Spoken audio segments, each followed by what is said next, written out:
Hello, and welcome to the Armchair Expert. I'm Dax Shepard. Today, I get a chance to thank the person who started my career, Ashton Kutcher. We've known each other for about 15 years now, and I can say he has been endlessly generous to me over that time. And it was really, really nice to thank him face to face. But in retrospect, if I'm being dead honest, after he left, it occurred to me I stopped short of what I should have really said. As you will hear shortly, Punk'd was the biggest break of my professional life, and I've never been so excited to get a job. It was very successful, and I should have felt nothing but gratitude for that experience. But, as happens with me, my ego complicated and tainted that experience almost immediately. And I was able to admit that to him during the conversation, but I realized after he left that I really owed him an apology for that. I can only assume that as I was trying to distance myself from the show, it must have felt like I was also trying to distance myself from him, which is terrible because he could not have possibly been more supportive or quicker to share credit with me. He was a mentor and an ally, and I deeply regret if it ever felt like I was trying to distance myself from him. I should have said that to him. Maybe I still will. But at any rate, I really enjoyed combing through our shared history together, and I applaud his candor and humility. Please enjoy my old friend, star of The Ranch on Netflix, Ashton Kutcher. He's an armchair expert. He's an armchair expert. He's an armchair expert. Ashton, thank you so much for coming and doing my podcast. Thank you for having me. But one of many generous things you've done for me. I actually feel like it's completely the other way. Oh, you do? Yeah. Oh, great. I can't wait to hear, because I got excited to publicly thank you, because I don't know that you recognized just how fucking long I had been auditioning for tampon commercials and this and that when I got punked. I mean, I was almost 10 years in LA trying to make a paycheck acting, and it just wasn't happening. And then I got punked, and I've worked mostly ever since. And I think clearly I was getting close to the end. I think there were a lot of casting people that weren't recognizing your brilliance then, because it was fairly obvious to me from moment one. And I also think that I think the fact that Punk'd was pure improv, I think played into every one of your sort of innate skill sets from the get-go. Well, 100%. I remember driving to the audition in Santa Monica, and I live very close. And I remember driving there thinking, okay, you've auditioned for a lot of things now over the last 9 years. You've not gotten any of them. If you can't get this show where really the prerequisite skill set is A, you can improv, and B, you're not afraid if shit goes sideways. Like if someone punches you, you're open to that. And I thought, if I can't get a job that's the two skill sets, I got to give up, because that was the recipe I had going at that moment in life. You had all of your groundlings training relative to improv, and that was clear from get-go one. And two, you had nobody was as fearless as you on that show. And I think every single season that we cast after you were basically burnt from being able to do more, because when you showed up, people thought it was going down. Yeah. And even in real life. But I think for every single season that we had from that point on, we were like, all right, we have to find our Dax. We have to find our Dax from every single casting session that we did. Because that fearlessness drove all the gold. And the fact that as it was really the first time I was, somewhat directing. I was kind of co-directing it, but I knew as long as you were on the floor that we could recover anything that went sideways, and that we could push it further than we push it with other people because of your fearlessness, but also because you had the ability to continue to escalate, but then defuse, and then escalate again, and then defuse. Yeah. In a way that few people after you or before you did. Well, another thing, just childhood training, being a middle child. I grew up with my brother was a teenager and he was insane. And then my sister was a baby and she was cuckoo. So I think it was the perfect thing for me to land in. But I don't know that you'll ever really understand my experience of going in there, auditioning, meeting you, going to do the pilot. Again, 9 years of trying, nothing. And then we finished shooting the pilot in Las Vegas. You take me to Endeavor. At that time, I don't know if you remember this, but my agent was so low end that she went out of business while we were shooting the pilot. So the check, when it got sent to a boarded up building in Venice, and I never even got paid because my agent had gone out of business. But you took me to Endeavor, and you basically told Greg Siegel, who was our agent for years, you've got to sign this guy right now. And then you took me to a Lakers game, and you introduced me to Marcy Carsey was at the Lakers game. Like, I remember all this stuff so vividly because I was living in a 1-bedroom apartment in Santa Monica. And all of a sudden I was at a Lakers game with you, and it was terribly exciting. I have to tell you, I was it was a very romantic. I remember. I was starstruck. I remembered the agency piece. I remember going in the agency and being quite certain that you had. They needed me on the team. No, that, but also that you had a lot of upward potential, and that with the right representation, you would get that. And I don't remember the Lakers game. Okay, sure. Why would you? I'm sure you went all the time. I'm sure it was really fun. That was my. Well, they had those Endeavor seats. Did we sit in the courtside Endeavors? We didn't. Oh, okay. Those are incredible. Yeah, I have sat at those. Those are power seats. I think I told you maybe the highlight of my life was we were sitting there, and then the agent who took me let me actually sit, because these seats start right where the Lakers bench ends. Yeah, so you can actually talk to the players and taunt them and do all kinds of terrible things. There was a moment where I felt like I am on this team. They may tell me to get in there and play deep. And there was the moment I just couldn't believe happened was Kobe had he called a timeout, and then he came back to the bench, and he was like yelling at guys, telling Derek Finch, you gotta get a team, you gotta blah, blah, blah. And then he just looks at me and he goes, oh, damn, you a funny motherfucker. And then gave me one of those tap hugs. Yeah. Yes. Yeah. And he then went back to yelling at everyone. And I looked at Siegel, and I'm like, I'm a fucking Laker. I am on the Los Angeles You're Lakers. A legend. It was incredible. I got in a fight with Gary Payton in the middle of a game once. Really? When he was playing for the Seattle Supersonics, and they were playing, and I was tackling him so hard from those seats. The glove. And he turned, and he just looks at me, and he's just like, eat your fucking hot dog. Oh, really? Yeah. Oh, that's great. Yeah, I got in his head. And it was Peyton, and Sean Kemp was his right-hand man, right? At the time. I think it was post Kemp. Oh, because I wouldn't want Kemp. I don't think I would mess with Kemp. No, the glove, I'd be like, all right, I'm not going to die in this fight. I'm not saying I'm going to win, but I'm not going to die. But Kemp, I'd be nervous I'd go down. Them's were some good seats. Yeah, but you took me to the game, and I think it's also relevant to say that at that time in my life, I had this weird version of sobriety, if you remember, where I didn't drink because I had recognized I had a drinking problem, but I still did drugs. You remember that? I don't think I knew. Because I remember you and I were standing in line at the Lakers game. I knew that you were taking some Vicodin. Sure. But recreational Vicodin. Yeah. But I don't think I was so. You're weirdly naive about drugs, which is probably why you're still here. I'm super naive about when I got to Los Angeles. When I was in high school and college, I smoked weed some. And did some mushrooms and tried acid and did some various things that were, expansive for me at the time. Sure. But when I got spiritually, I got put in jail when I was 18, and then I was on probation, and you broke into your high school. I broke into my high school, and I had third-degree burglary charges that I got deferred judgment on, and then got them dropped. Right. Oh, you did? Yeah, so I can still buy firearms and vote, which is nice. Okay, great. And run for office if need be. But I'm sure if I ever did, someone would bring that up and say I was not. Well, that's why you're getting out ahead of it right now. Yeah, that's right. Just lay it out there. I always thought Colin Farrell was the master of that. Like, other people would be getting busted in the trades because they got caught with weed or whatever. And I remember reading a Playboy interview with him, and they said, do you do drugs? And he goes, oh yeah, this weekend I did ecstasy and cocaine, blah, blah, blah. And I was like, oh my God, that's what you do. You just say, I do everything, and then there's no story.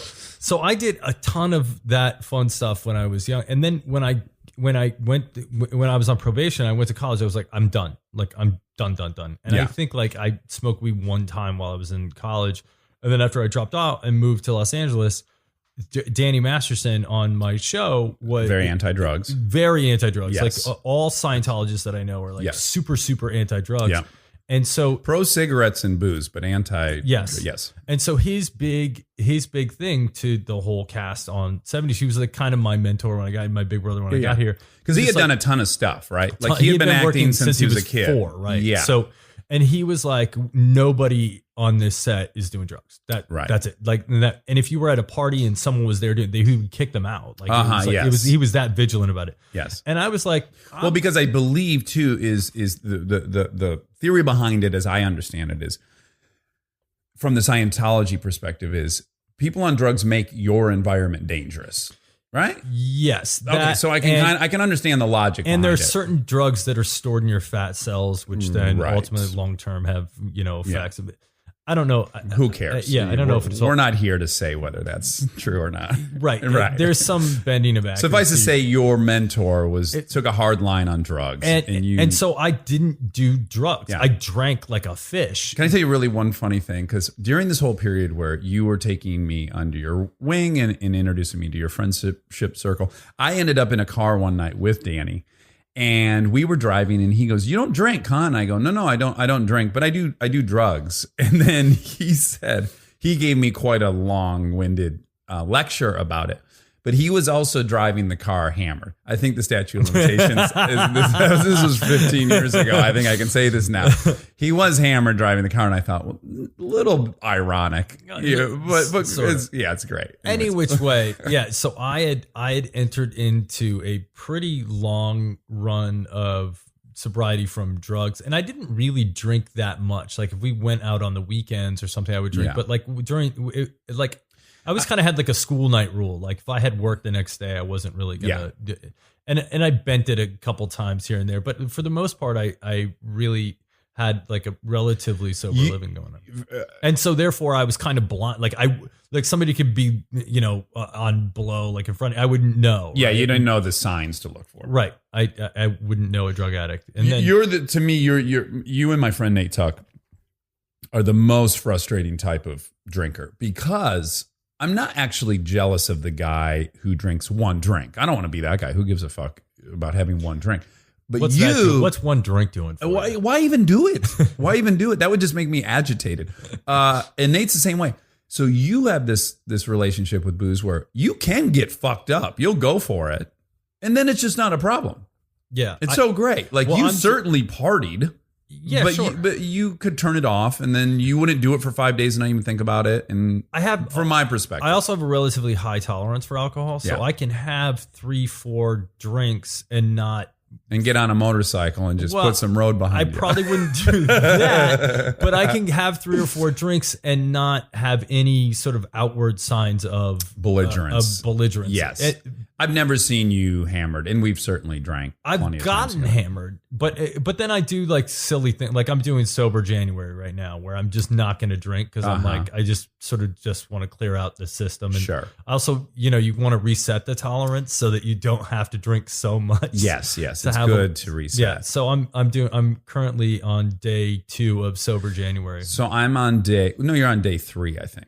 Or did you drink on New Year's Day? New Year's Day, Mila's father, Okay. Mila's whole family is very Russian, yeah. right? Mhm. And so when you do New Year's with them, if I don't drink with her father on New Year's, it would be like disrespectful to him. Absolutely, yeah. So I did 3 shots of Armenian brandy. Really? Yeah, Not vodka. No, they shoot cognac or brandy, Okay. or vodka. Okay. But at big celebrations, it goes cognac, and so I did 3 shots of cognac at dinner on the first. But so I'm So you're day 2. I'm day 2. Yeah, I'm day 3 right now. No Diet Coke. Back off that. Nice. No dip. I had a small foray into dipping this year. It happens. After 8 years off. It happens. And what's another one? I'm off of a third thing. I'm off of Diet Coke, dip, and sugar. Oh yeah, sure. Yeah. That's a big. Have you ever done that? I've gone. So right after I got divorced, I went to the mountains Okay. for a week by myself. San Gabriel's? No, I went into Big Sky in Montana. Can you imagine if you went to the San Gabriel? You never really hear about anyone retreating to the San Gabriels. And I did no food, no drink, just water and tea. And no, I took all my computers away, my phone, my everything. I was there by myself, so there was no talking. And I just had a notepad and a pen and water and tea. For a week. Yeah. And that was... I would imagine the first 2 days are insufferable, and then you kind of... I started to hallucinate on like day 2, which was fantastic. It was like pretty wonderful. Wow. And I was like doing Tai Chi with, my own energy. I don't know. Sure. I mean, if Making somebody it was up as recording, you go. and I wrote... You don't have any formal training in Tai Chi, do you? No. Right. No, Okay, I was just doing doing what came to me. Sure. And then I wrote down every single relationship that I had where I felt like there was like some grudge or some anything, regret, anything. And then I wrote letters to every single person and sent the letter. On day 7, I typed them all out and then sent them. I hand wrote them all. And then typed them up and mostly taking responsibility for your shortcomings in those relationships. Just kind of it was just telling them. You know what? I still think you're an asshole. I just wanted to reach out. It was like an AA exercise, where I was like, I probably have like done some damage and some. And so I just cleared palate. But that was 7 days of no anything. Was really spiritual and kind of awesome. But I probably wouldn't. I would probably find some way to get some nutrients into my body. Well, what's interesting to me about when you do break up with someone and you've been with them for a while. So I was with Bree for 9 years, and you knew Bree because I was with her during the whole punk era. When we broke up, the first 6 months, I had a laundry list of things she had done to cause this separation. I had like 18 things I thought she had done wrong. And then over the years, those have all just kind of gone away. And all I'm left with was all the things I did wrong. And those became really easy to see once I wasn't thinking about the things she did wrong. Yeah. And I have, because I am an AA and I have to, make amends all the time. I have over the last 12 years, I'll call her like once every 6 months and go, man, I gotta say, I'm also saying, she has said on numerous occasions, we are good. I have a great memory of you. You don't need to apologize any further. I'm like, no, I need to, because I'm thinking about it as I fall asleep. Like, God, that was pretty shitty too. I'm sure I probably have more things now if I really sat down and like laundry listed again. And I should probably do that sometime soon. Yeah. When you go to bed, do you kind of go through things you kind of regret? Do you take like a mini inventory? I don't really. Do you fall right asleep? Let me start there. I fall asleep super easy. Okay. I'm very envious of that. I usually have like a 15-minute window before I hit the bed, and then it's done. Wow.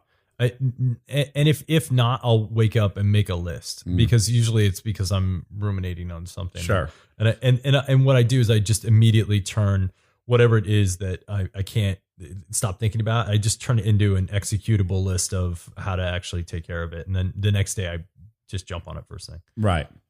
I'm every single night about 45 minutes of just thinking. It's never productive either. The things I will wake up at 3 a.m, like this happened to me over Christmas. We went and saw my mom in Portland, or in Hood River, Oregon. She has a dog. This dog was clearly killing me. I'm so allergic to this dog, and it's 20 degrees outside, so everything's sealed shut. And I just sat in this house for 8 days dying. And I was like sprung awake at 3 a.m. thinking, oh my God, my stepfather's dying, and I've told her to come live in our house, and she's going to bring this fucking dog, and I've just signed my own death warrant. And this at 3 a.m. is an insurmountable problem in my life.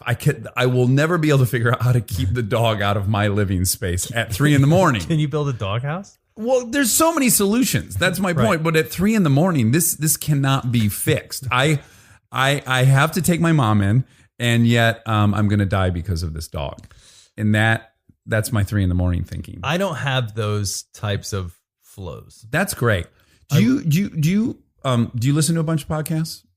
I listen to I listen to Tim Ferriss, which I think is really interesting. This sort of cult around stoicism that he's building. I think it's like fascinating. Like I think he's like in some ways building a modern day cult, which I think is wonderful. And and some of it's valuable and some of it's valuable. And some. Do you listen to Sam Harris? I don't listen to Sam Harris. So I'm addicted to him, and he's a neurologist by training, and he has always a ton of doctors on, and they're always talking about your brain chemistry and how much, he actually doesn't believe in free will. I won't go that far, but he just talks about what a slave you are to your biochemistry, and you just can't get around it.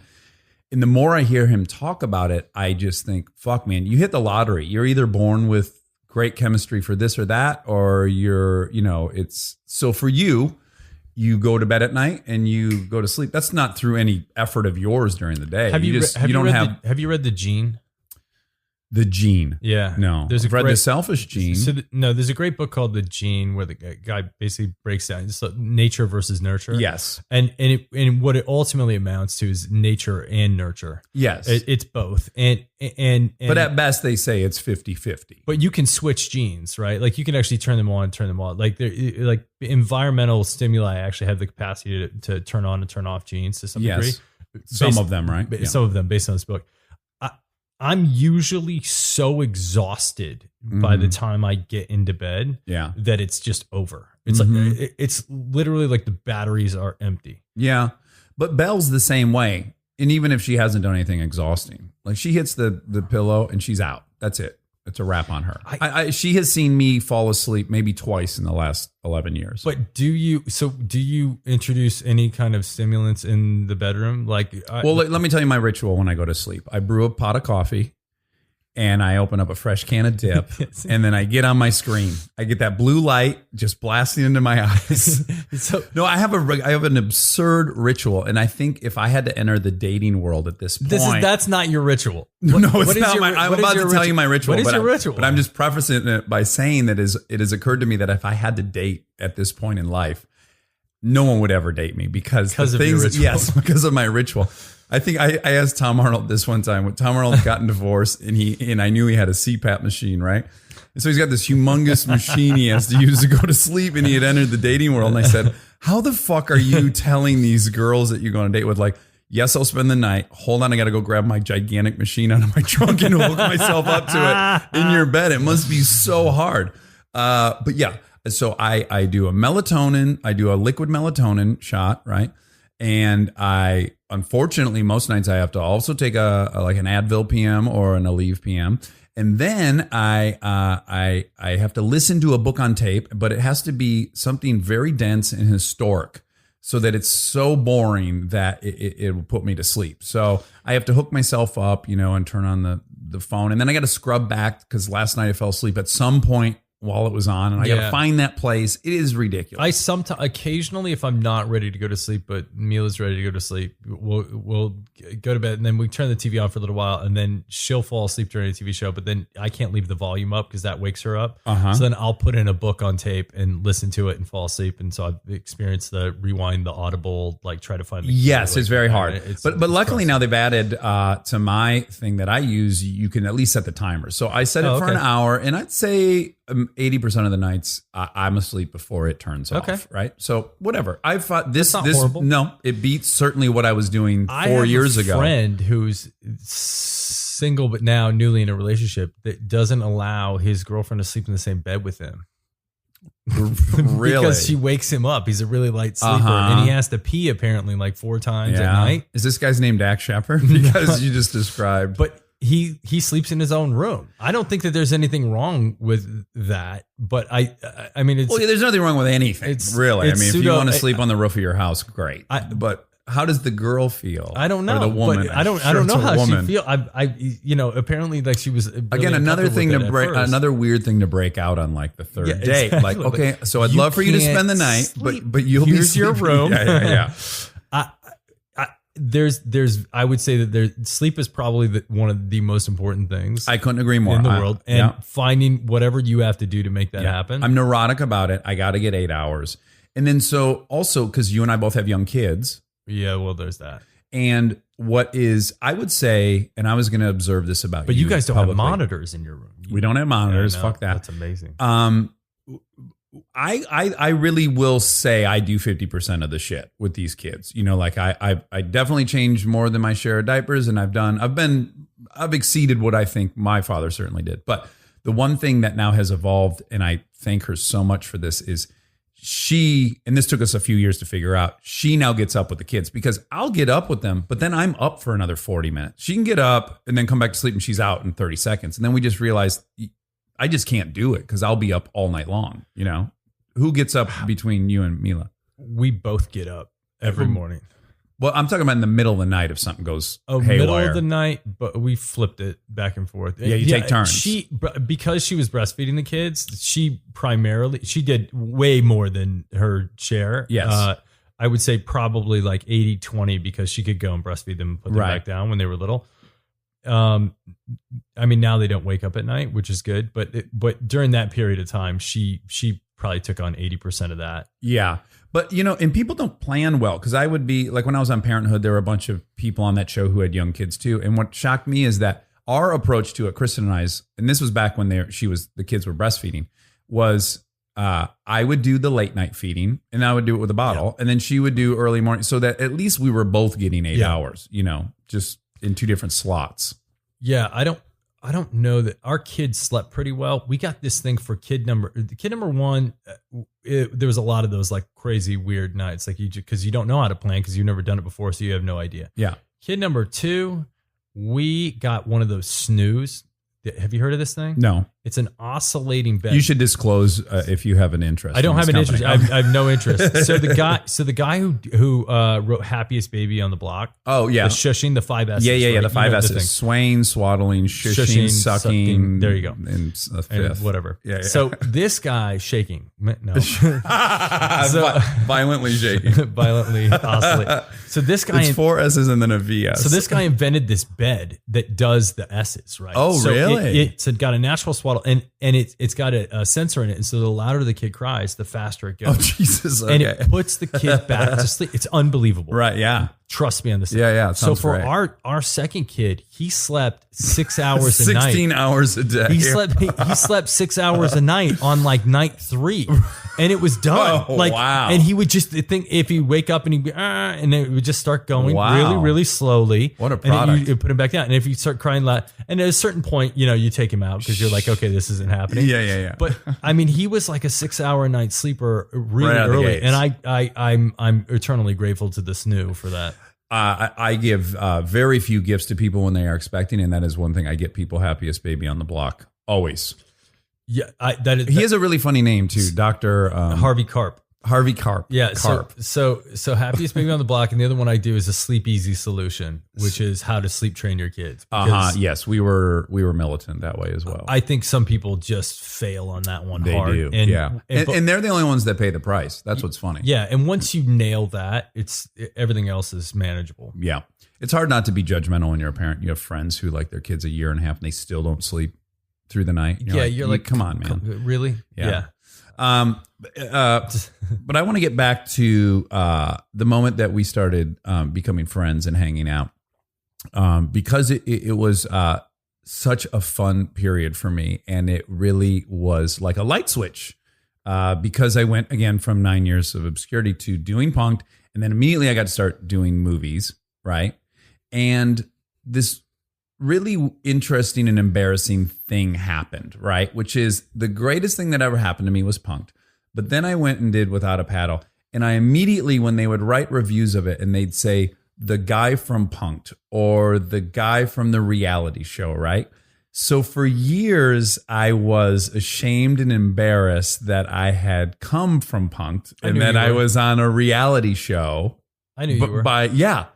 And it took me, I got to say, it took me about 10 years before I was able to come back around and be proud of having done that show. And it's such a failing of my own self-esteem that I just was like, no, I want to be a real actor. I don't want to be a guy who was on a reality show. But the weird thing is that show, so amongst many other reality shows that are out there, and in no way, shape, or form judging anyone who's doing a reality show, the difference is that show was formulaic improv acting, right? Mm-hmm. So in every single sketch that we did, there was an outline for the sketch, what we were trying to accomplish, what we were trying to do. Right. And then the nuance of the interior was all improv acting, right? Mm-hmm. But you were playing a character every single time. So and I think that there's a big, because a lot of people, especially as like the whole paparazzi reality stuff started happening, you know, like the TMZ guys would be like, come on, man, you did a reality show. I was like, yeah, but every single person that was ever on that show signed a waiver and agreed to actually be on it. It wasn't as if like we were like, haunting people on the sides of the street. Like they all signed waivers and agreed to be on it. And anybody who didn't wasn't on it. Yeah. What you were doing was acting. It was performing and acting. But I knew going out of it because I had the same, like after I did do Where's My Car? Yeah. That's kind of why I bring it up, because you've had a couple things I imagine that were like, they were everything, but then yet as soon as they happen, you start like wanting to be away from them. So after 5 years of, later after Do Where's My Car and people were still dude sweeting me, I was like, really? Like, can we have a different, like, can I do something else with my career that's significant? Yeah. And then after Punked, it was like, oh, you got punked. I still today, like people are like, are you punking me right now? I'm like, no, I'm literally. Well, it's not 2003. I'm so. not punking you. So, and then you kind of want to get away from it and get and put the next thing under the belt, because you don't want to be known for that one thing. Yeah.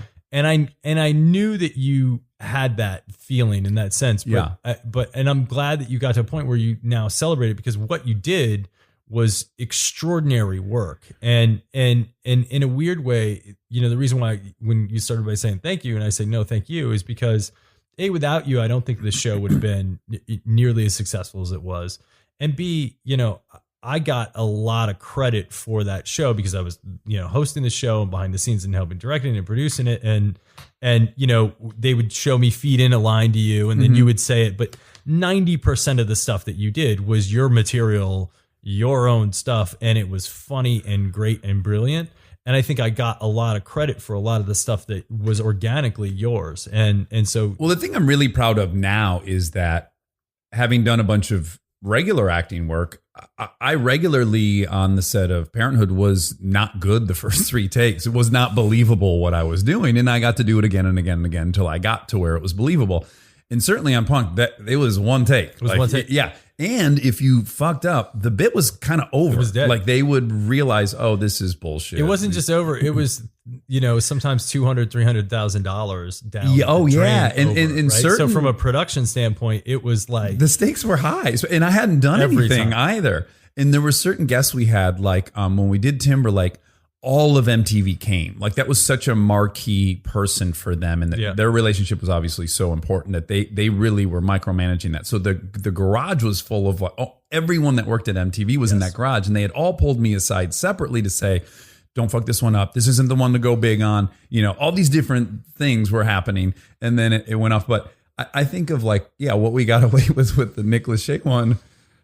Now I'm really proud of that. Like that one as far as could possibly go, probably without he and I fist fighting. And he never at one point thought it wasn't real, which is I think is pretty amazing. It was there were 2 things that were like being able to press the buttons as hard as you press the buttons and stay in it and not break and lose your shit. 1, 2, it was like the value of the non sequitur like connectivity was I go back to like Dave Navarro and Carmen Electra in the back of an SUV, and you're like shooting the shit with him about drum sets and like and like your random access knowledge base on so many variable topics to be able to like find some connective tissue that you could chit chat with the guy about. Hell, there's a topic I know 4% of. I'll talk about it. And you would just go. The best about Nick Lachey was you came in my ear and you go, oh my God, he just said, because we could hear what he was saying inside of the house because the house was a microphone, but I was in the front yard. And then you came in my ear and you go, oh my God, he just said to Jessica, I think I'm going to have to fight this guy to get him off my property. You're like, go back to the door. And then I go knock on the door. I'm like, are you talking about fighting? Which, how on earth would I have heard that from the other side of the door? And he was like, no one, there'll be no fighting today. Whatever. That was spectacular. It was the adrenaline rush of go was a different level. Like you get, like I get mild versions of it doing sitcom, which is why I like doing sitcom so much because you have a live audience. And so there's and you know a joke is just gonna slay, and you don't want to fuck it up because you have a live audience. It's like doing a play, right? So, So there's a little bit of that same energy, and you just get jacked off of that energy. Yeah. Before you go, so there's a little bit of that, but I don't think anything would compare to like the mark is here. Yeah. Oh yeah, that's let's go. Everybody in the place. The mark is here. Here we go. We're ready to go. He's here. He's here. That's him. Okay, get it. There he is. He's right there. Oh, there's a bogey. Get the bogey out of here. Somebody go clear the bogey. It was like just the intense nature of like pulling one of those things off. I don't think, and they were very exhilarating when they would end. Oh, it was quite a high. Yeah. I imagine it's what being on stage at in New York is like or something. Yeah. But I think that you and I think you and I share this in common. I think it's a very human thing. But now that you've been doing it now for, I guess, 25 years, you've been employed doing this, right? 20 years. Yeah, as an entertainer. And I've now been doing it for 15 years or whatever. And I think it's a human thing where it's like, I would have this goal, and it was a goal that I didn't even think was accomplishable, or it was just in the stratosphere of goals. And then I would get that goal. And then the second I get that goal, it's immediately, fuck, I need to do that thing. And then I would get that thing. And then now I got to do that thing. And there's people I had to be. And there was like, I had to be Will Ferrell at one point. Like I had to be Adam Sandler, like after Without a Paddle, my ego went, just started projecting on what this could be. Cause this is already crazier than I thought was ever possible. And then just is constantly moving the goalpost, which I think is very human. It for me, it was a rough way to evaluate my life. Because I remember, in fact, I was talking to Kevin Smith, and we were talking about movies, and he was saying movies he directed that he loved that didn't work, and this and that, right? And I was lamenting at that time that Chips hadn't made a bunch of money. And he said, which I just think is brilliant, he's like, imagine you go back and you find 12-year-old Dax, and you tell Dax, when you grow up, you're going to write and direct a movie for Warner Brothers. He goes, do you think that 12-year-old version of yourself at any point would be like, what did it make? Right. You know what I'm saying? Like you would not evaluate yourself by that. Yet I do that continuously, right? Or I think I'm inching closer to not doing that, and my life's getting, exponentially better because of it. But do you think you've had that as well, where it's like you're from fucking Iowa? You end up on this huge hit TV show, the 70s show, right? And your brain is like, but I got to do this. Yeah. Yeah. Yeah, you do it. And you can't, I don't think you can help but do it. I had a weird, so when I was in college, and I was in this fraternity, at one point they told us to write down what our life goals were, and write them down in your pocket and just keep in your wallet. This sounds like a nice fraternity. That's not what I associate fraternities with. There was a ton of other stuff. Okay. This is like maybe the one value story that I'm going to extract. But I wrote down that I wanted to move to Hollywood and be on the big screen. And then that happened. Right. And then you're like, oh, and I carried it around in my wallet until the day it happened. And then I wrote a new one, which still hasn't happened. Win an Oscar. Yeah, good luck with that one, buddy. You're a different kind of actor. It's weird when you start to hit those goals. And I had a weird little, you're kind of like, as an entertainer, you're balancing between the commerce and the art all the time. And you're kind of jumping back and forth. And a lot of people do this, like a do one for them, one for me thing. Well, right. Yeah. Really? How many people have the ability to do one for them, one for me? Good. I'm happy with either of those. Yeah. Like I'm happy to have the next job. Right? Yeah. But in the last year, I got to the point where it was like the commerce piece didn't so much matter, right? Like I actually have like enough financial stability where I could kind of not work and be okay. Yeah. And so now I'm at a point where it's like I have no excuses for it to not be craft and art. And it's and I don't know if I'm like exacting on that yet, but it's a weird thing. But even that, don't you think that even that is a little bit ego? So I have been in things that were really successful and then I was embarrassed by them, right? Or like sure. like Seth and I went to the first screening of Without a Paddle. We thought we were making Diner in the Woods. I mean, we really did think that while we were making it. Have you seen My Boss's Daughter? Have you seen? I mean, I've got a laundry list. Yeah, but we see the movie and we're like, oh my god, this movie is for 12-year-olds. This isn't Diner in the Woods. And then we're kind of embarrassed or whatever we are. And then the movie comes out and it does well. And then years later, I'm like in Ohio. Chris and I are riding my motorcycle from New York to Detroit. We stop at a Best Western in Ohio, and this woman comes up to me in the parking lot, and she's holding the Without a Paddle DVD, and she goes, "We're on our Without a Paddle trip. My family every year we go canoeing. That's why we're here in Ohio. We go canoeing, and we bring the movie, and we watch the movie every day, and then we go." And I was like, that absolutely blew my mind. And then I thought, how on earth is that more relevant than having been in a movie that made $6 million that got a nomination for an award? Literally, the difference is my ego says, oh, my peers or the people I want approval from will like that tiny movie. Yeah. And at a certain point, you have to question, like, what is one audience better to serve than another? Yeah. So I don't know that it's about like serving one audience or the other. I guess it's doing what movies you like, maybe. It's doing things. I think for me, the difference has become doing things that have some level of social relevance that have the potential to leave an imprint and change the way that people see something or think about something. Mm-hmm. And so I'll take The Ranch as an example. Right. I don't think anybody is going to look at The Ranch on Netflix and go, okay, that's a highbrow piece of material. Uh-huh. But there's this giant underserved audience in the middle of America that doesn't have shows made for it anymore. Right.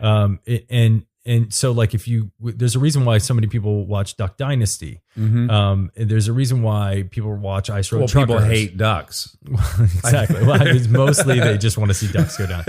But there was all this programming that I was noticing that was on television that was being directed at this audience that was drastically underserved. Yeah. And my thought of going and doing a show like The Ranch is to, we tackled the subject of abortion, but mm-hmm. we tackled it from the perspective of middle America, where it's not so clean cut and mm-hmm. clear. Right. Yeah. And there's a valuable point on one side of the argument that is totally underserved in media across the board. Sure. Right. Which is the right to life, right? Yeah. And then you also have this pro-choice argument that is represented in the show, and it wasn't so clean and clear and cut that one was the more viable option, right, on the show. Yeah. And now for me, I have my own personal belief, sure. which you kind of have to put aside for the character that you're playing. Yeah. But like being able to tackle a topic like that and play it out relative to what societal norms are in different places has a different social impact when you come from it from the perspective from a conservative perspective. Yes. Well, I'm pro-choice, but I 100% get pro-life. If you think that is murdering an actual baby at 2 months, if that's what you believe, then fuck yes, you should fight nonstop. And I totally get it. I personally don't think that's killing a baby, but if you think that, and I can certainly wrap my head around it, then that should be your number one when you vote and everything else. That should probably govern all your decisions. So I look at it and I go, I would agree with you and say I'm pro-choice, but I can totally understand the argument of pro-life. Mm-hmm. And I believe that for pro-life people to have a pro-life perspective for themselves mm-hmm. is viable and valuable. To have it for other people, mm-hmm. Give them a choice of. Everyone should have the right in some degree to govern their own choices about what they do with their own bodies. Yeah. And so you don't have to take the choice away from other people to make that choice for yourself. Yes. And but being able to have, in most public places, you can't have that argument today. Well, because it devolves so quickly into an argument that is unsolvable. Yes. And so being able to actually produce media that addresses these types of topics, or that addresses global warming from the perspective of a rancher, or that addresses immigration from the perspective of a rancher, or that being able to sort of do something like that has a different level. So it's that political. The show is, yeah. So it is in its undertones, right? So in the story topic, the stories that we choose, I think this season we're going to potentially look at veterans and and just the sort of different skew on veteran health. I would play a great bet. Looking at me, don't I scream vet? I mean, if you want to, I went to Afghanistan twice to entertain the troops. I think I'm halfway there. If you want to come hang out, we might have a vacancy in our show at this point. Great. So I'll do it. But the point being that it doesn't have to be the most highbrow. Like, this is certainly not to serve the audience in Los Angeles or our peers in the entertainment business, but it has a social relevance that's different than other things, than just going off and doing a funny movie for funny sake. Yeah. And I think I'd love to tackle a movie about mental health. Like, I think that would be an interesting topic to take on. I'd love to tackle a movie about, privacy, which I think is an interesting topic. And it's really about, like, for me at this point, it's about taking on pieces of work that actually have some level of social relevance around a topic that I care about. Yeah. And I think that's admirable. But what I'm thinking more about, because I get in a lot of debates with actors who are generally, is very actory, to be unhappy on the show you're on, right? There's, like, most actors I talk to, they're lamenting about some aspect of the show they're on, which is crazy to me, right? Mind you, I've done it, so it's not like I can't relate. But it is funny when you think about, for me, it's very clear because I don't believe in God, right? So I don't think I'm going to go to heaven and reflect back on my life at any point and go like, oh, everyone loved you and blah, blah, blah. So for me, my life is really about what's happening day to day while I'm here for the next 45 years. For you, it's about being able to go to sleep at night. That's all I'm trying to do is just fucking go to sleep. Get to the point. I'm looking forward to dying so I could just sleep. But when you think about when you're evaluating your career, which I think is just dangerous in general, instead of just going, like, what I've observed about you is I've gone to the 70s show. I've watched you do the 70s show, and then I've watched you at the curtain call where your people are clapping and you fucking love being on a sitcom. Like, you enjoy that, or at least the times I saw it. I love having a right? live audience to play to. Yeah, it's a blast, right? It's the best. And it should end there, right? You shouldn't. I think that's, like, all that really matters is, like, what are you doing daily, and what is that experience like? And your life is about these experiences, and it's not until your narrative self starts writing the book about Ashton and saying, well, I should have been on Breaking Bad. Yeah, I don't do that. Do you still do that? No, I don't do that, but I have been. But you did at a time, right? I have been on a sitcom that I didn't enjoy being on. Okay, well, it has to be 2.5 Men because you've only been on 3, right? Well, and the only reason that I struggle with it is because I didn't know what I was supposed to be playing. Like, I was trying. I was like, that was a very weird thing to experience, right? Yeah, it was weird. I thought it was one thing going in, and then it slowly became something else as I was on it, and it was I loved working with the people that I work with because I had an extraordinary group of people that I was working with. But I didn't know my character. Like, I wasn't 100%. When you have a character that you're playing and you know what the character's edge is, like, you kind of know what their vices are, right? And so you know how to lean every joke, and it just becomes natural to where to lean a joke. Yeah, I struggled every single day figuring out where to lean my jokes on this character, and I couldn't find an edge for the character that was, and so it was. How many years did you do that? 3? Like 3 years, but I found it hard. And I wasn't sure what the message of the show was. Like, you're like Kelso probably got easier and easier every year to play for you, to the point where it got boring. Oh, okay. And that's why I left the show, because I left the show 2 seasons before I think it was over. And it wasn't about I need to leave to go have some big movie career. This is the time where I'm going to go, because I probably would have made more money just staying on the show. Right. I just wasn't interested in playing that character anymore because I played it for a while, and I knew I could have written it, right? Like, I knew exactly what the next joke was going to be, and I I was recycling material, and it just got to a point where I was like, okay, I think I'm done doing it. Like, this isn't exciting and fun for me. Right. You were also young. How old were you when you left?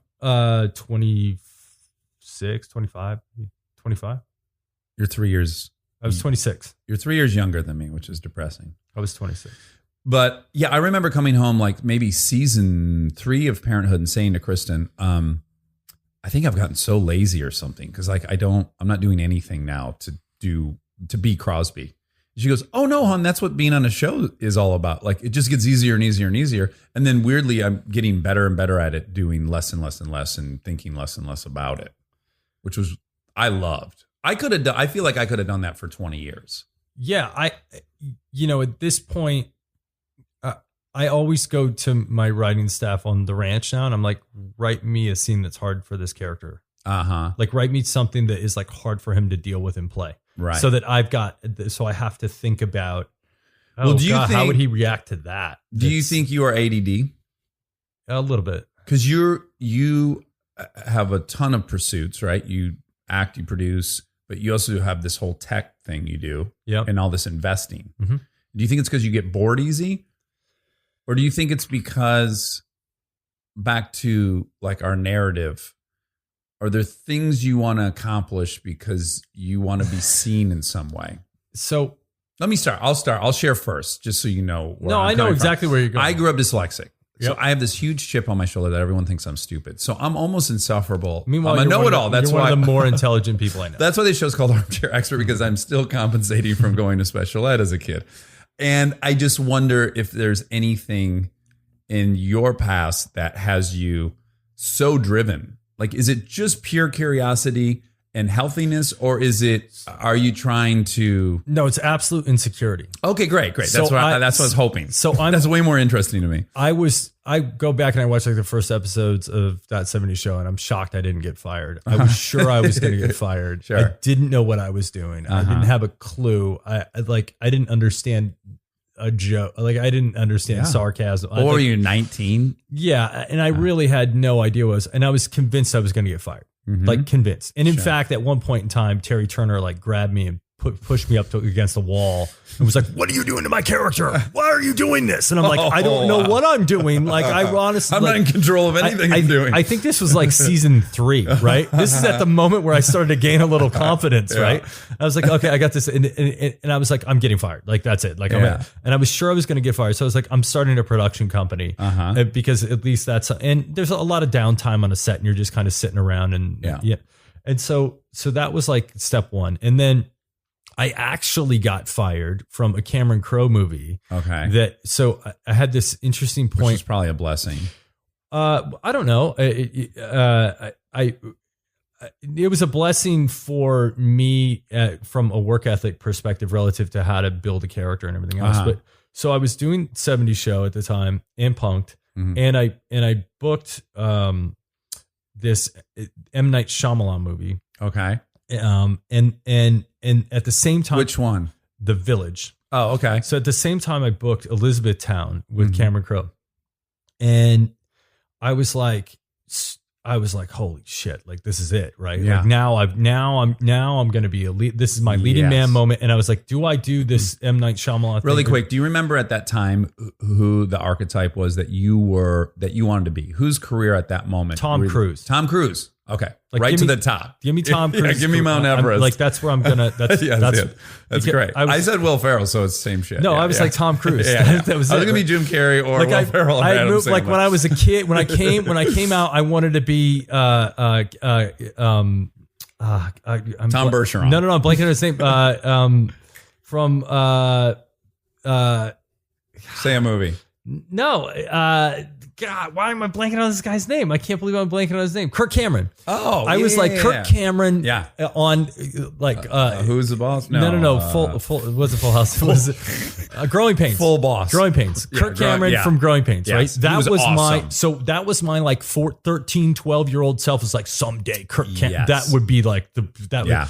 And then Patrick Dempsey from Can't Buy Me Love back then. Okay. Yeah, I thought he was the boss. I was all Kirk Cameron, Mike Seaver all day. Like that was my and so then then I moved like I was like Tom Cruise. This is the next level. Like and so I got this Cameron Crowe movie and I had to turn down the M. Night Shyamalan movie.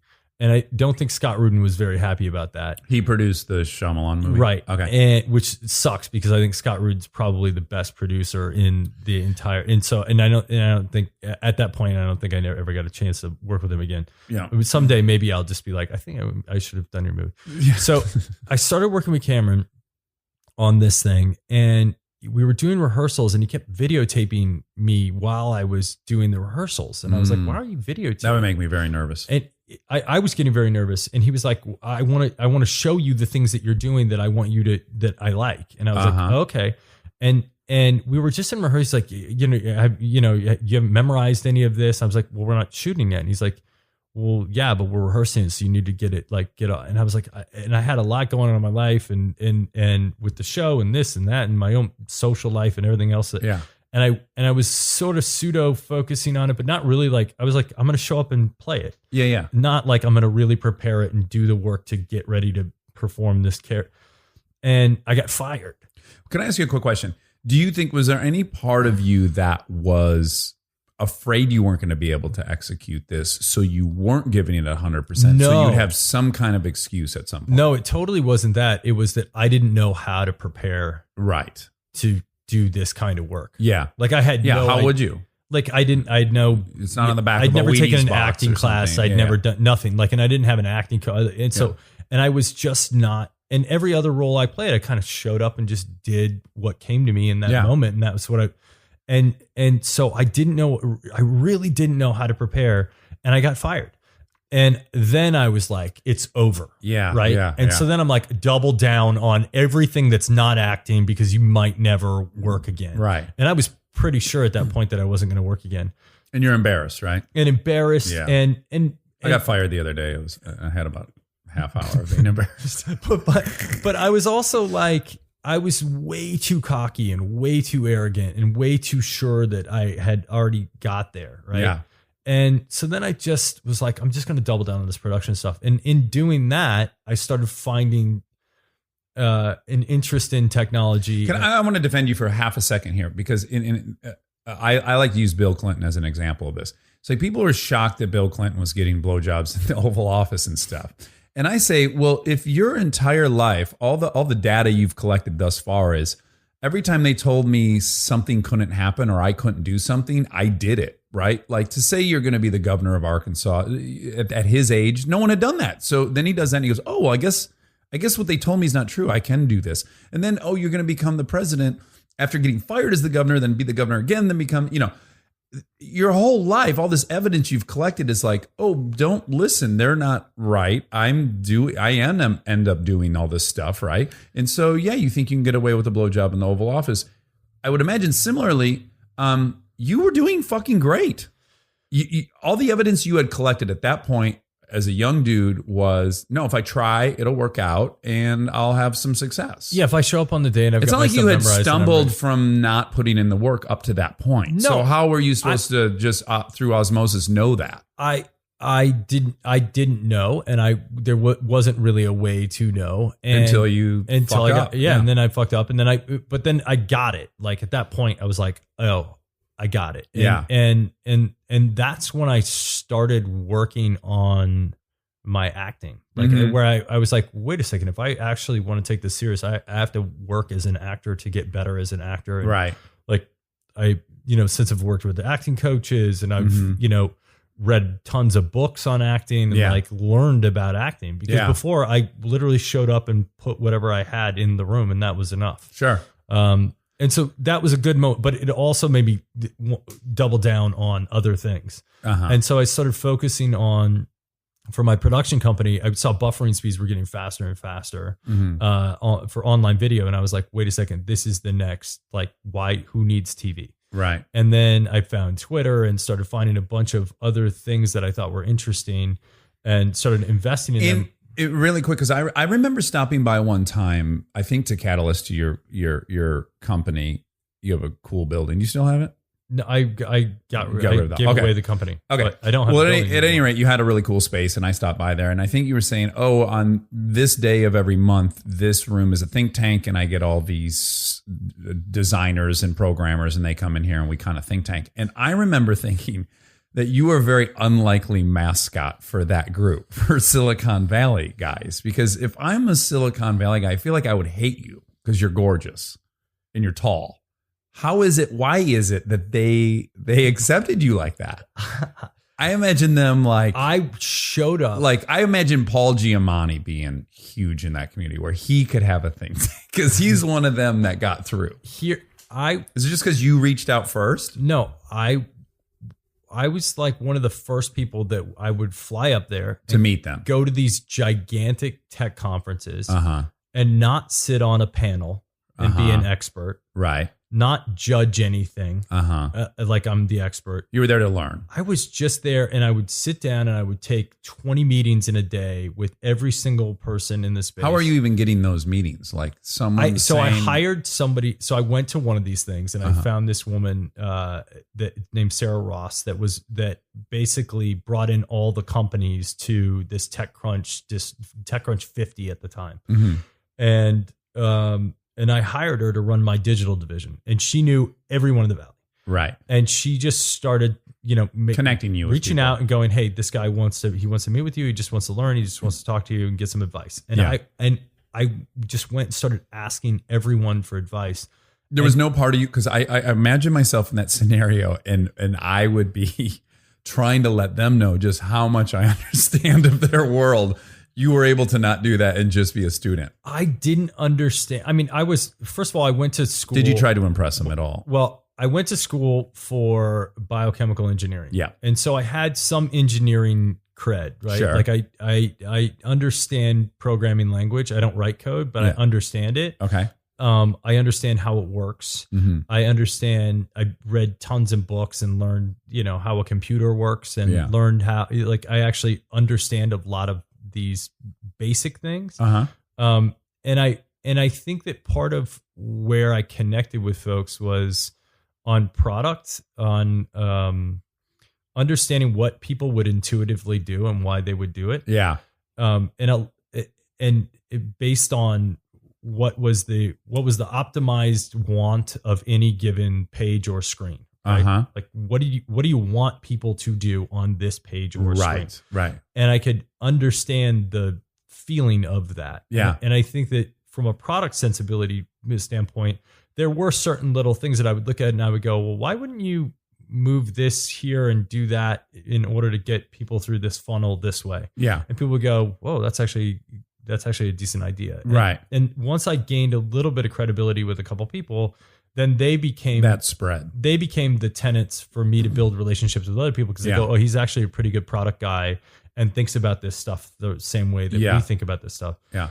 And so that was the way that I managed. I have that in the automotive world, but there's no way to make money on it.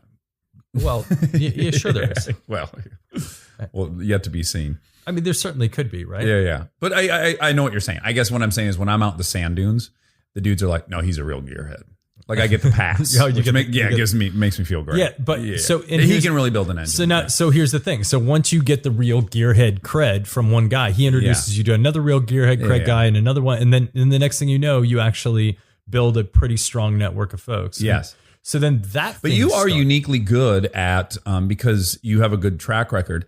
I have been invited, as you get invited when you're on TV, to go to the launch of some app or maybe to invest in it, and I literally go, I have no idea what people would want to use as an app. I don't use many apps. I use Postmates because I like getting food delivered to my house. That's about it. So I can't even begin to, like when Uber was explained to me, I thought, who the fuck doesn't want to drive? That's how egocentric my point of view is. I'm like, I would never want to have some guy drive me around. Or that's why I passed on it the first time I saw it. Oh, you did? Yeah. Because you have the same thing. I love this guy, Tony Hsieh, who invented Zappos. Love Zappos. Had this party bus that at South by Southwest during Tech Week that he would drive around and everybody would get drunk on the. And Travis, who was the former CEO, was on. He was pitching me this thing. And I was like, "Wow, who wants to get picked up in a black car? Like that's kind of like gross to get dropped off by like."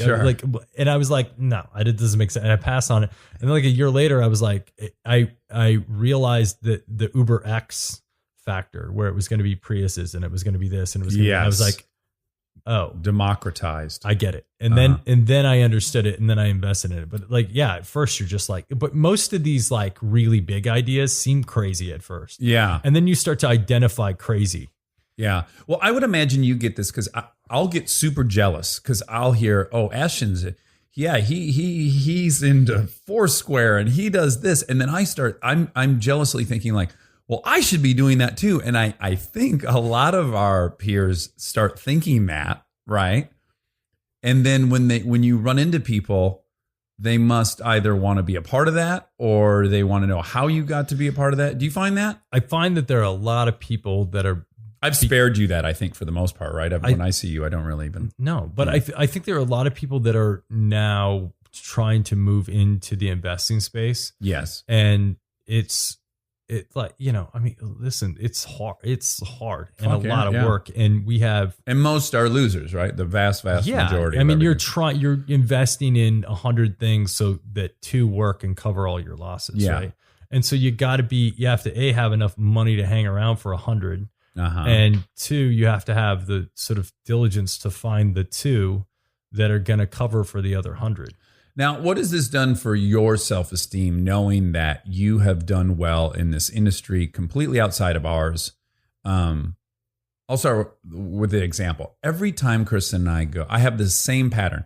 If we get invited to the Golden Globes or the Academy Awards or whatever it is, leading up to it, I go, oh my God, I don't want to go to that thing. They're all going to be going, why is that dude from Punk'd here? Who let him in? This is what my voice in my head's telling me, right?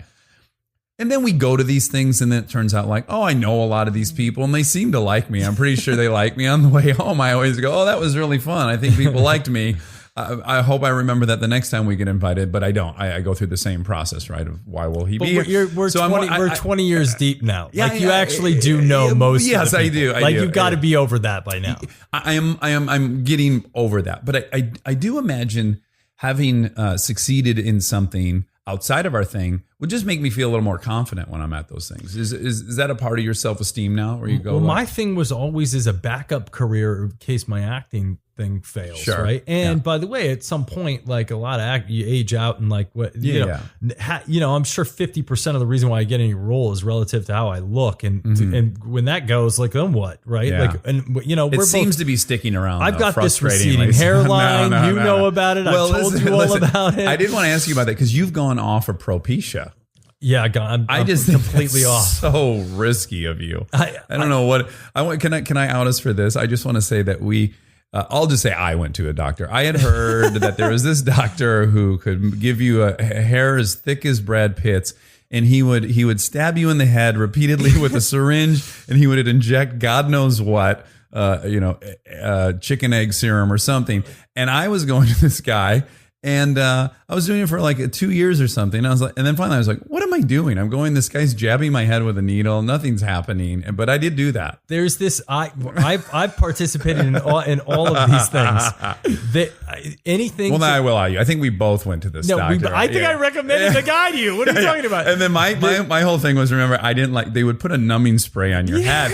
And then I got off on the fact that I was like, no numbing spray. Listen. I felt sissy enough to even be there getting this thing done. I thought the only bit of masculinity I could retain is that I'd go no numbing spray. I've gone off of anything to retain. So when I started getting very concerned when I was about 25 that it was going. Right? I was like, it's mad going. Dash. And I'm 25. I've got I have to maintain. Yeah, it's scary. So that's when I went on the Avidart. And I started to go see the guy that did the needle. Stab your head. And I was just times. Like, and about, I think like 5 years ago or something, I was like, I can't do the guy. You got to get off the treadmill. Like I can't do the guy. So I stopped doing the guy and I was like, oh, I'm hanging in there. Right? Yeah, right. And then when I had kids, I didn't know what the side effects of this Avidart stuff were relative to like having children. And I was like, you know what? I don't want to risk it. I'm just going to stop. So I stopped and I did really good for like a year. And then it's starting to like, thinning out a little bit. Out. But here's.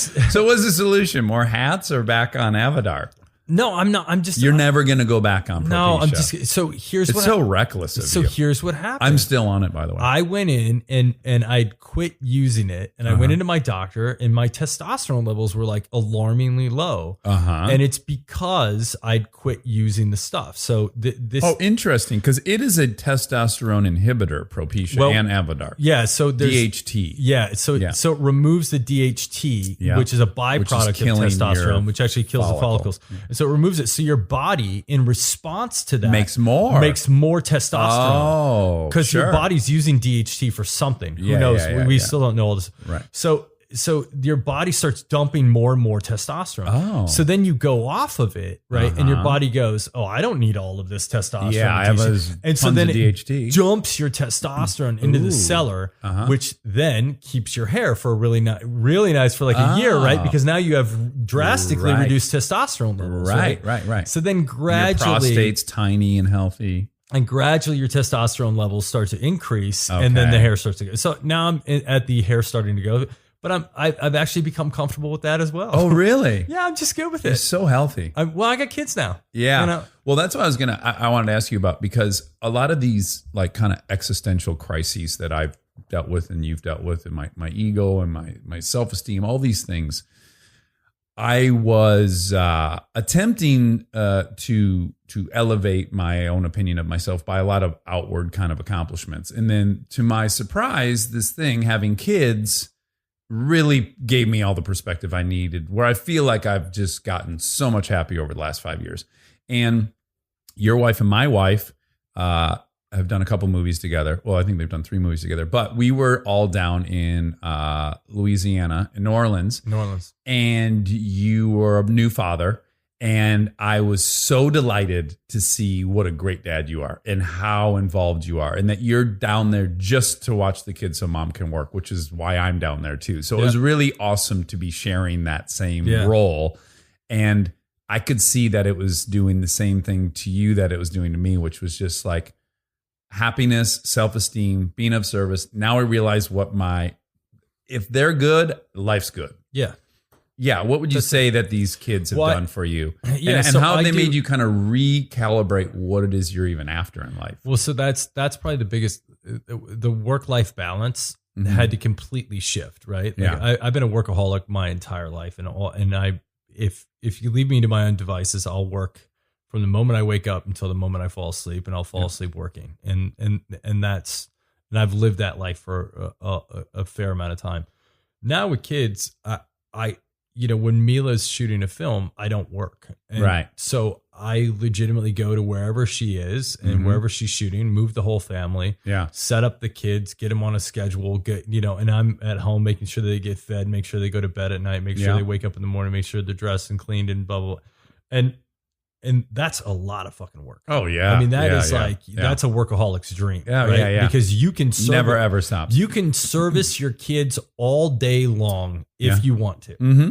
And so, and as I say, they're in a constant state of either creating a mess or I'm picking up the mess. You know what I'm saying? There's no homeostasis. There's no neutral. None. Yeah. And so for me, I think that the biggest thing with the kids has been now 3 years in, learning how to back off a little bit and go, wait, I don't have to be there every second of every moment of every day. In fact, it probably behooves them to spend time with other people occasionally, Sure. Yeah. and not have me picking up everything. And so does your daughter go to preschool? She does. Yeah, right? she does. Yeah. And so that's been like a really good balancing function. But also I think just like it made me in work have to take a step back and go, all right, where are the moments of work that I'm vital? So what are the things that I can give up the responsibility for and give to somebody else to do? It's almost like moving into like a CEO role of my work. Delegating. Yeah, where I'm delegating work to other folks to do that are things that I don't have to do, and getting really comfortable with them doing it their way as opposed to them doing it my way. Yes. Because I can't micromanage it and oversee it. Yeah. And so I think I've become a much more efficient with my work and much more effective with my work as a result of the kids. Yeah. And in a sense, like have the confidence now that I go, well, if it doesn't really matter, I'm not going to do it because that's time I can be spending with my kids. And and to me, that's the biggest like eye opener where you go like, does this really matter? Like, do I really give a shit about doing this thing that I'm doing right now? Because I could be spending time with my kids. So, well, yeah, I think it right sizes all of your preoccupied, all the things you think about or dream about or focus on or aim towards. It really reduces the importance of those things in a very healthy way, I think. Yeah. And whatever hobbies I've had. Because I was weirdly afraid to have kids. I think Kristen was too. Because I was thinking, oh, well, this all my career pursuits take up so much time. I don't know how I have time for, and I haven't accomplished a lot of things I'm trying to accomplish. So where on earth do these kids fit in? For me, it was ironic that I ended up doing way more stuff professionally since having kids than I did before having them, yet I just did it in a different way. Yeah, I don't know how you direct a movie with kids. Well, what was great, I'll tell you what was great about that is we were shooting in the wintertime. 95% of the script was exterior. So we shot while the sun was up and down, and the sun goes down at 4:00. So even during the whole production of Chips, I put them to bed every single night. I was at the Halloween party. That's unbelievable. And that was just a crazy blessing, something I would now know to design in advance. Like, it's all outside and I'm going to do it when there's no daylight and tough shit. And we just need more days. Yeah. But yeah, decisions like that you learn to make. I think it just shifts focus and it shifts priorities. And the only thing that I've sacrificed relative to it is hobbies. My hobbies have gone to like pot. Like I can't wait until they're old enough to go snowboarding. Right. Yeah. Or to go fishing. Lincoln rides a motorcycle already. Yeah. There you go. Yes. Because I need to do that. Yeah. And I need to be with her. And I also need to be off-roading a lot. Yeah. So she's got to join me. Yes. So getting the kids to the age where they can actually I don't golf, but I started to teach my daughter how to golf because as sports go, I think like a lot of the sports that I do now in 10 years, I'm not going to be able to do. Oh, yeah. Well, I have friends who golf. I'm like, are you fucking crazy? If I told Kristen I was leaving on Saturday for 3 hours. No more. I think those guys are out there for 5 hours. It's unbelievable. I don't know how they do it. She would never, ever say that's cool. But we both had see my and if she told me she was going to do something for 5 hours on Saturday, I'd be like, what are you talking on the week? No. We did this together. We made this mess together. I can barely watch football. Yeah, no, it can't be done. You can't do it. I was on fantasy football leagues before I had kids. No way now. I play, but I don't. I mean, I play based on like data. Like I'm not even like watching it. And thank God the Bears had an awful season because there was no chance I was watching a full game. Yeah. Like it was just like, and you got the Lions, so there's no point in watching it anyway. So between our two teams, that's the perfect, I watched the first 3 games because I get really, and now it's playoffs and maybe I'll catch a game or two. Yeah. I only get to see a game is if we go to a friend's house who also have kids and that dad's got more pull than I do and he's allowed to watch football all day. So then I get to piggyback on the. What are we doing wrong? Well, look, it is interesting. I think you and I are both in a situation. You not as much as me, but I got to say, is for the male ego, like to be married to someone who's very successful and works a lot, and having to take a role that's maybe unconventional in the male female dynamic. Like my wife makes more money than me, and that's that. So I know if one of us has to stop working to do it's logically it would be me. And that's an interesting. I think ultimately I'm really grateful that it's that way because I can't rest on my laurels. I can't be the dad's like, well, I'm paying for all this shit and that's why there's food on the table. So I'm going golfing. That's not happening in my house. I am 50-50 income family, 50-50 parenting family. And I still get away. I probably, for me to say I'm truly 50-50 would do a disservice to my wife. It's probably 60-40, but and probably mine is too. What do I know? It feels like I'm 50-50. Well, theoretically I'm 50-50. Yes. But it's so. But couldn't you see yourself taking advantage a little bit if your wife did nothing? Don't you feel like you could imagine? I can imagine myself going, well, I can't get up. I can't get up because I got to fucking pay for all this shit, right? I can totally. I can't say that. I can't say that either. No, I don't have that card. I would be like, fucking quit. We'll be fine. Your wife could say, then quit because we'll be fine. Yep. Yeah. You could all live on her. Yes. Shit. And we can't. So we can't. And so we don't. But it's actually it's a weird. It's at first it's slightly demasculating in a weird way. Yeah. You got to wrestle with it. You got to put some time into thinking about it. It's not proactively emasculating, but it is in a way because you have a frame of reference of malehood that is your father, and my father worked. My mom worked too, but my dad worked and he was probably making the most amount of money. Yeah, for a period of time, for sure. Yeah. And I remember when my parents actually flipped to where they were both working and my mom, I think, was making more than my dad, but I don't think the shift happened. And then they got divorced because of it. Yeah. Is that what happened? Yeah. Yeah. I don't know if it was because of it, but I think that there was played a role. Probably did. But there's a weird thing that you go, I don't have a male figure that I know and look up to that took on this role.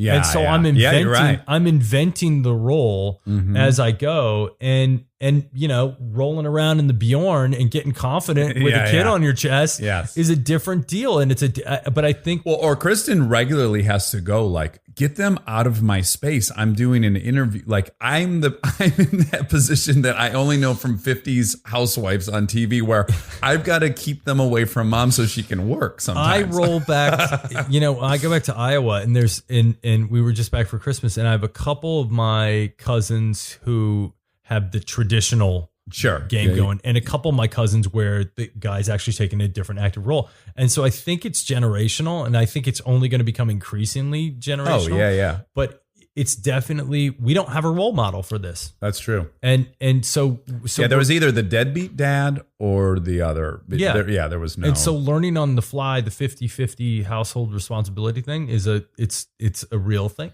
Yeah, and I can when I'm in self-pity mode, it's very mal. It's like, this is bullshit. I should be fucking golfing. And Well, especially when we got these asshole friends that are golfing, we're like, why am I not golfing? Yes. I'm about to ask permission to go Yeah. fishing. Yeah, and it's all so for me intertwined with just money. Like, this occupies this huge space in my brain that's preposterous because either one of us is making plenty enough money for a family of 4. Sure. Yet we need more. We need, whatever. Again, I move the goalpost every fucking time. I need X amount, and it's preposterous. And I'm only putting myself through all this because I keep moving the goalpost. It's Yeah, very human. being in a family with 2 largely ambitious people is a constant negotiation. Yeah. And it's this weird. I went to a therapist once, and I was talking about a relationship, and Like on accident, like you thought you were walking into. no, I was somebody. Teasing. I got asked to go see a therapist with someone, and it was a relationship therapist, and Yeah.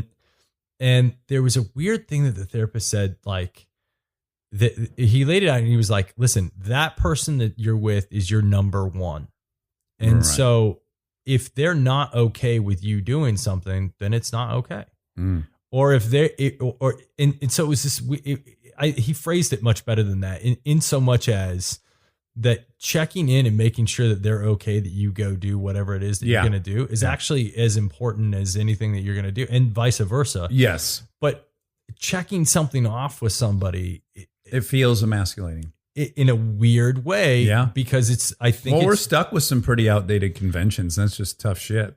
yeah. And so you learn it, and you get really comfortable with it, and then you start. And you're from start to Iowa, start- and I'm from Michigan, and I'm from a blue collar area of Michigan. And I think you and I've noticed we both have some strong masculinity things. Yeah. Like where I grew up, like if you drove a fucking pickup truck with 44-inch mutters, you were crushing. Yes, and that's exactly. really what you need to do. And you needed to lay a dude out You behind needed a Kmart. You needed a lift kit on that son of a bitch. Those were the things. If you hadn't been in a fight and won, Yes. that was probably no. you needed to bueno. keep fighting until you won one. That was it. Yeah. So I still have not shaken a lot of my like archaic kind of masculine, the way I define whether I'm succeeding as a human is still way too masculine. I found that playing a hyper masculine character that helps. helps because I get it all out. Uh-huh. Like I'm, like cracking a beer at like Yeah, noon. sure. Just on the show, just really plays into like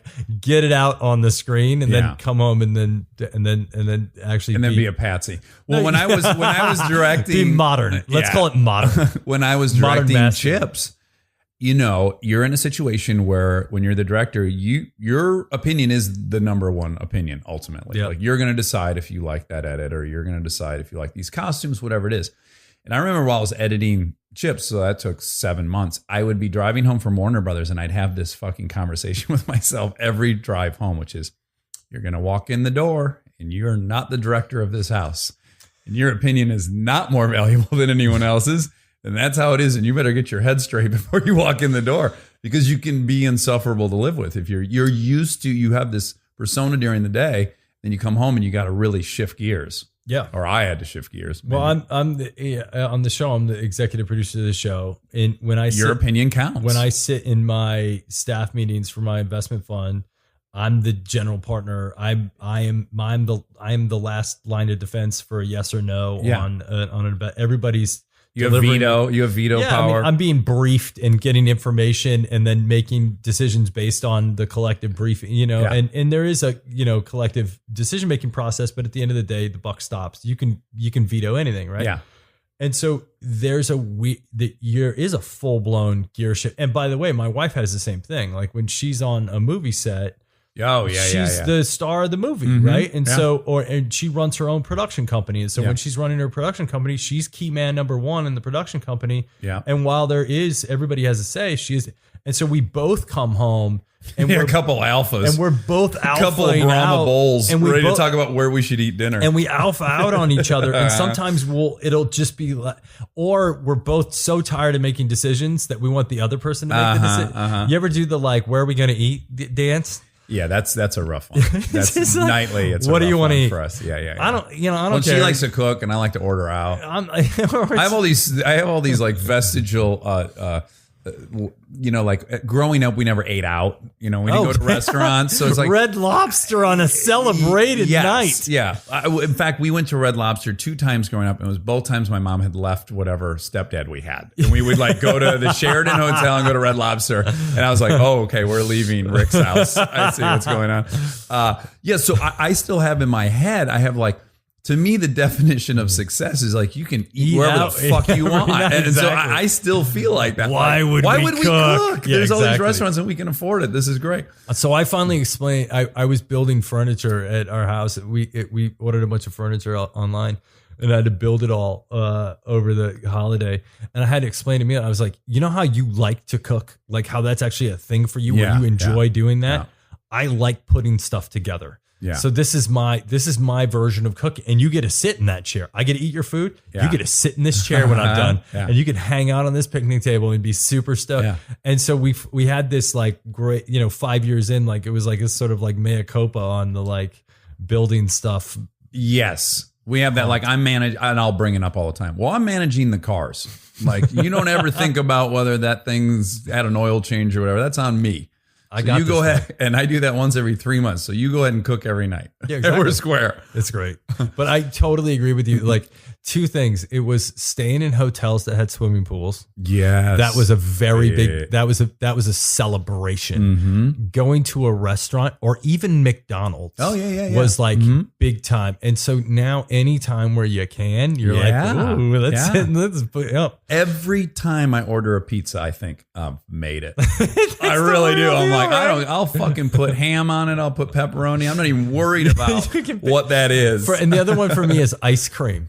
Ice cream is so in that village camp. Like going to Dairy Queen when I was a kid was the real. Warren Buffett bought Dairy Queen because he loved it so much. And it was going out of it. I'm upset, and there's nary a Dairy Queen around here. No, but I am obsessed with ice cream because that was like a privileged experience, and so now I'll eat ice cream virtually every night. I think 90% of the stuff I'm doing in life is really, I'm still trying to medicate whatever thing I wanted as an 8-year-old, like I have all these cars because I didn't have a GT bike, and that's what I really wanted. Yeah. It's ridiculous. And I never can with the handlebars that spun all the way around. Oh yeah. Because it had the rotor on it. Yeah. Freestyle. Yeah. And pegs on the back. Sure. Yeah.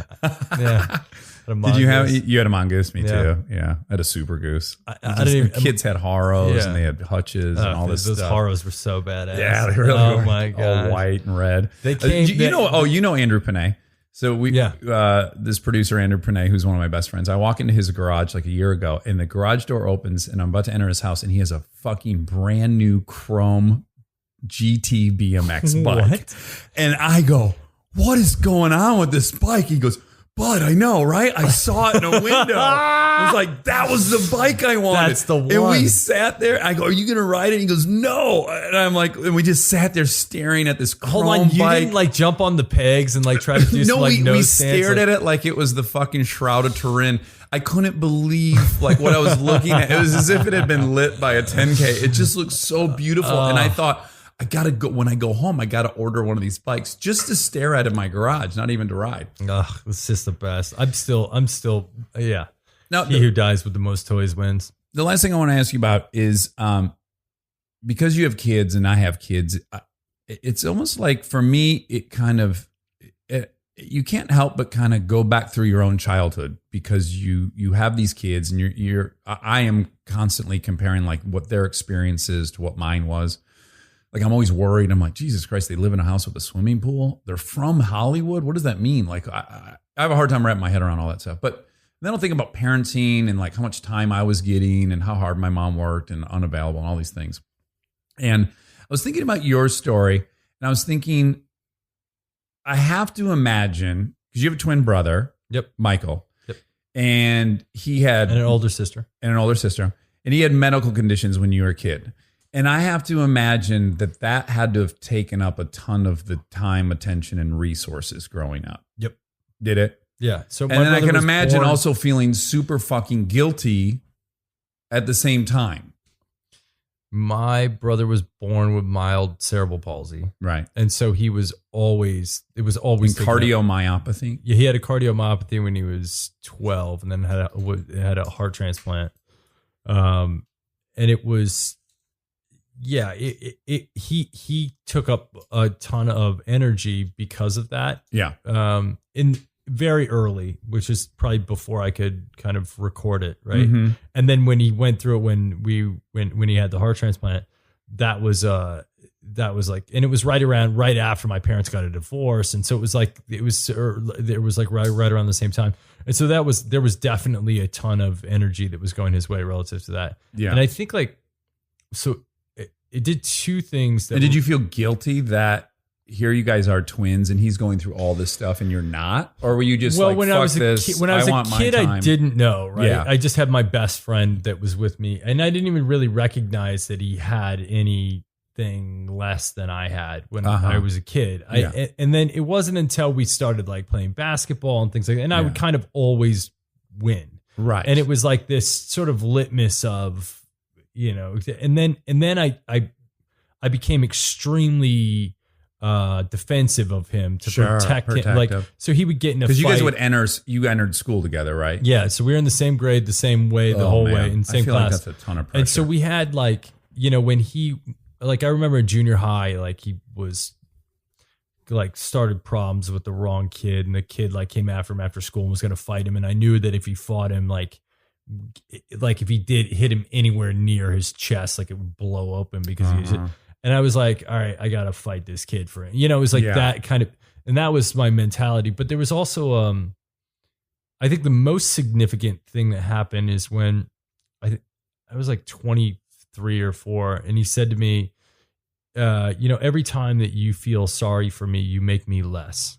And he said, the only life I've ever known is this one. And so don't make it less than mine. Wow. And I was like, whoa, like it was a massive wake up call, because my whole life I realized at that moment that I felt bad. Yeah. And felt sorry and guilty my whole life for the fact that my brother was going through this and I wasn't. Yeah. And so it flipped a switch for me relative to not just my brother, but to everyone. All these people you were maybe. No, to everyone, right? So any like if I see a homeless person on the side of the road, feeling sorry for that person makes them less and in their life. Like I can have compassion and I can have care, but it's compassion and care is very different than feeling sorry for pity.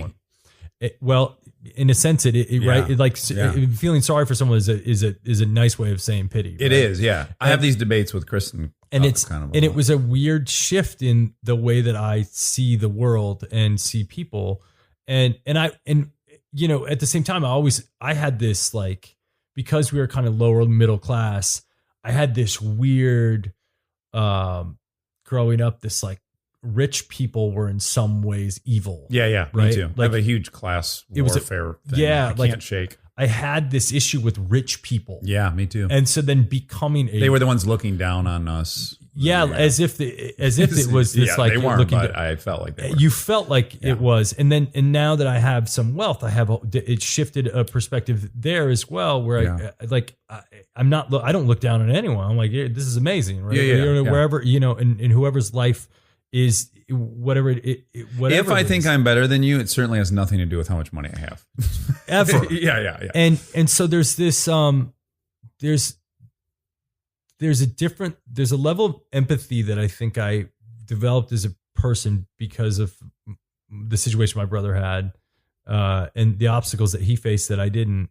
And now a level of respect that I have that's relative to it. Mhm. And at the same time,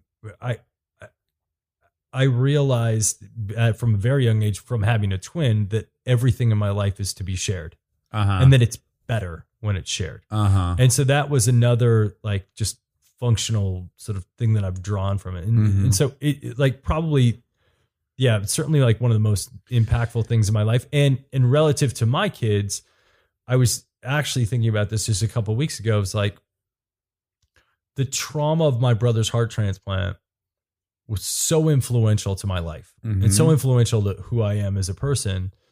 I wonder what their trauma will be. Yeah. Because I was just going to say, I have to imagine that your desire for attention, or certainly my desire for attention, was middle child, way overextended mother. Like I didn't get it. I needed it. And I've been on a endless pursuit for attention ever since. And I have to imagine that you are on a similar journey. I did a play in junior high and people laughed. And people applauded when I did something. Yeah. And I was like, what? Yeah. Like, they actually looked at you uninterrupted for probably a half hour, which was probably foreign. Just like that, just having that undivided attention that was just yours was like, whoa. A drug, like right? it was like, a super drug for sure, because it didn't matter. Same thing with sports, like playing football, like having that undivided, like it was, there was a power in that. Yeah. Feels good. But I agree. I think what on earth's going to be the engine for my kids? I certainly don't want them to, I could have done without having to come to all these conclusions. There were a lot of years where I was super fucked up because I didn't understand those things. And I certainly don't want those aspects, but I do wonder what on earth is going to motivate these two. Yeah. And how, and are you going to protect them in that moment, or are you going to let them experience it so they have an understanding of it? And some coping skills. Yeah. Like my kids are living in a really privileged life, like unbelievably privileged life. And they don't even know it. Yeah. And they'll never know it because this will be the only one that they know. Well, right? I don't know about you, but I spent so much time worrying about, oh my God, what is it going to be like for them to grow up with famous parents, with people stopping us out and about? And I became so protective of this and so off-putting to people when we're out in public, And at a certain point recently, it occurred to me, they don't know another life. They think everyone's parents are famous. This is just life on planet Earth for them. They don't feel like some compromise has happened or whatever. It's just their fucking life. It's not nearly what I was fearful it was going to be. It's just a matter of fact. Yeah. So whenever we're with our kids, and people ask us to take a picture, I always say we don't take pictures when we're with our kids. That's what we say too. And so now unless you ask, then we would. Now my daughter goes, no, we don't take pictures. Like now she says that, which is really weird as well. Yes. It's going to be weird. You can't win because here's my struggle theory. for them is going to be camping, right? Like I'm going to take them camping a lot, just because I want them to be really resourceful. Yeah, and I want to teach them how to be resourceful because as long as they know how to do when they don't have things, they know how to be resourceful. Then it come the circumstance, because my kids are not getting like big. I'm not setting up a trust for them. We'll end up giving our money away to charity and to various things and Dax. My off-road fund. And so our kids, if my kids want to start a business and they have a good business plan, I'll invest in it. Yeah. But they're not getting trust. They're not going to get. So hopefully they'll be motivated to have what they had. Yeah. Or some version of what they had. Or conversely, what might be very liberating and cool is that they had all the shit you and I coveted and they didn't give a shit about it. And it wasn't that fun. Happy. Yeah, they'll be really happy because I don't know. The 10 years I had the 1-bedroom apartment in Santa Monica, they were great. They were a fucking blast. I was in love with Bree. We had friends. Everything was fine. I would much rather have this problem than the converse problem. Yes, because my biggest fear in the world right now is that we grew up in an age of the potential upward mobility. And we had that was given to us by our surroundings. And I'm becoming increasingly fearful that the next generation isn't going to have the opportunity to upward mobility that we had. Based on a lot of social dynamics. Well, there's even I saw an article last week that was like, should you even send your kids to medical school? Because AI is going to be doing 90% of the medical work by the time our kids would graduate from medical school, which is crazy. Well, I had this, I was going to hook my Echo up to my coffee pot. And then I thought about this morning. I was going downstairs and I was like, I usually walk in, I tell the Echo to turn the lights on, and then it's pretty fairly automated. And then I ask, for my daily briefing, and then I have this sort of routine with the robot. And I was gonna hook the robot up to the coffee pot so that when I walk down and I asked to turn the lights on, I would say good morning, and then it would just start brewing my coffee if I set up the night before. And what I realized as I thought about doing this morning was, what would I do in the morning? If I'm not even, it's you just rendered yourself obsolete. And I thought, like, what would I do? If my first thing I did in the morning wasn't making coffee, like what would I do? I think they're going to have this, what do I do problem. Well, Sam Harris had this guy Yovel on who wrote Homo Deus and Homo Sapien. Fantastic books. Yeah, they're so great. And Yovel says that we will very soon, 90% of the people will be unemployed. It'll be called the useless class because AI and robotics will be doing everything. And people will get a stipend from the government, and that's what they'll live on.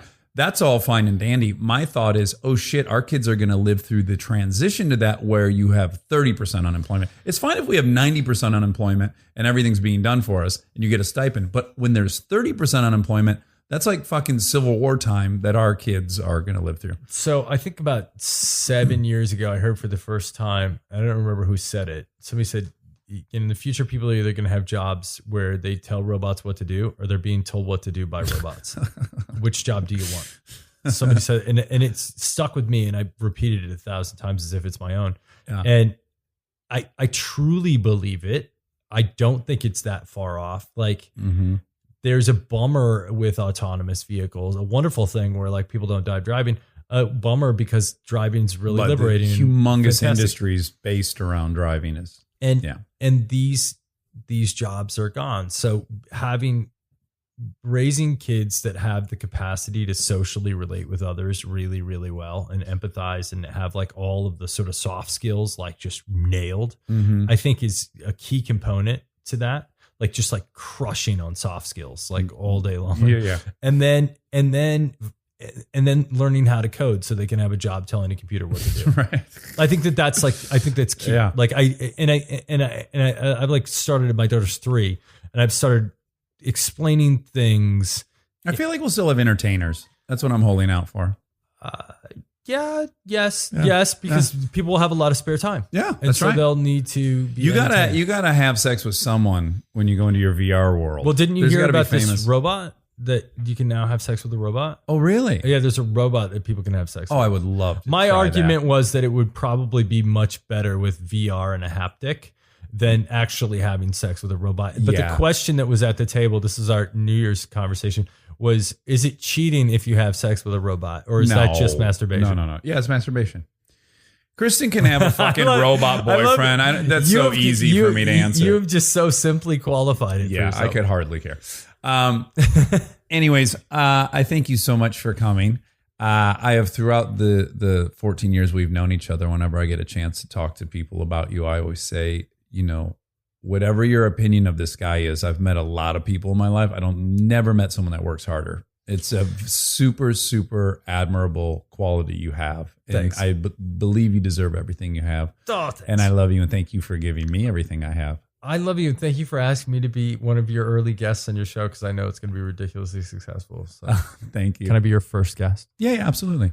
So are you going to have to like lay I might release 3 at a time. Oh, okay. I want to be like an inaugural.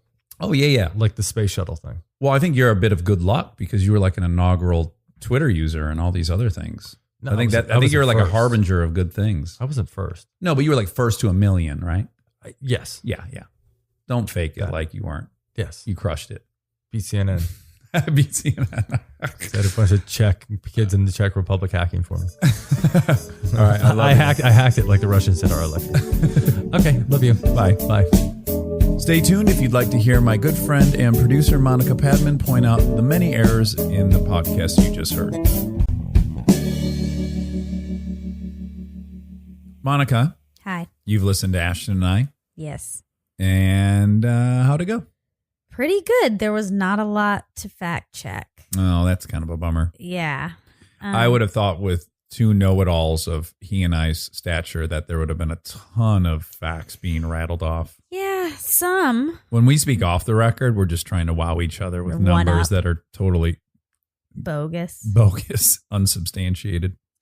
You talked a little bit about Scientology's perspective on drugs. Okay.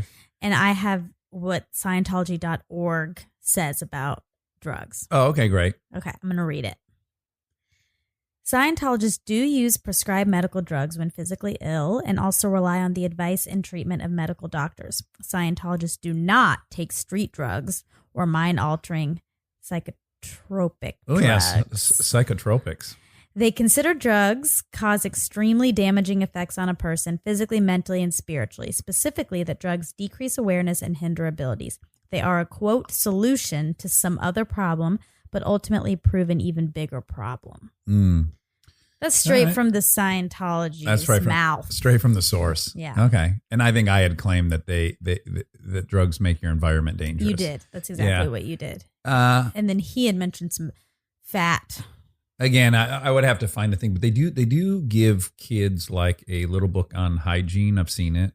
Mhm. And there is kind of a generalized, like, be cognizant of your environment vibe, Sure. which I dig. Well, they have a lot of people. I'm sure they have a lot of naysayers they encounter in their life. So they do have to sort of be conscious of their environment and who they're putting in and what's around them. Sure.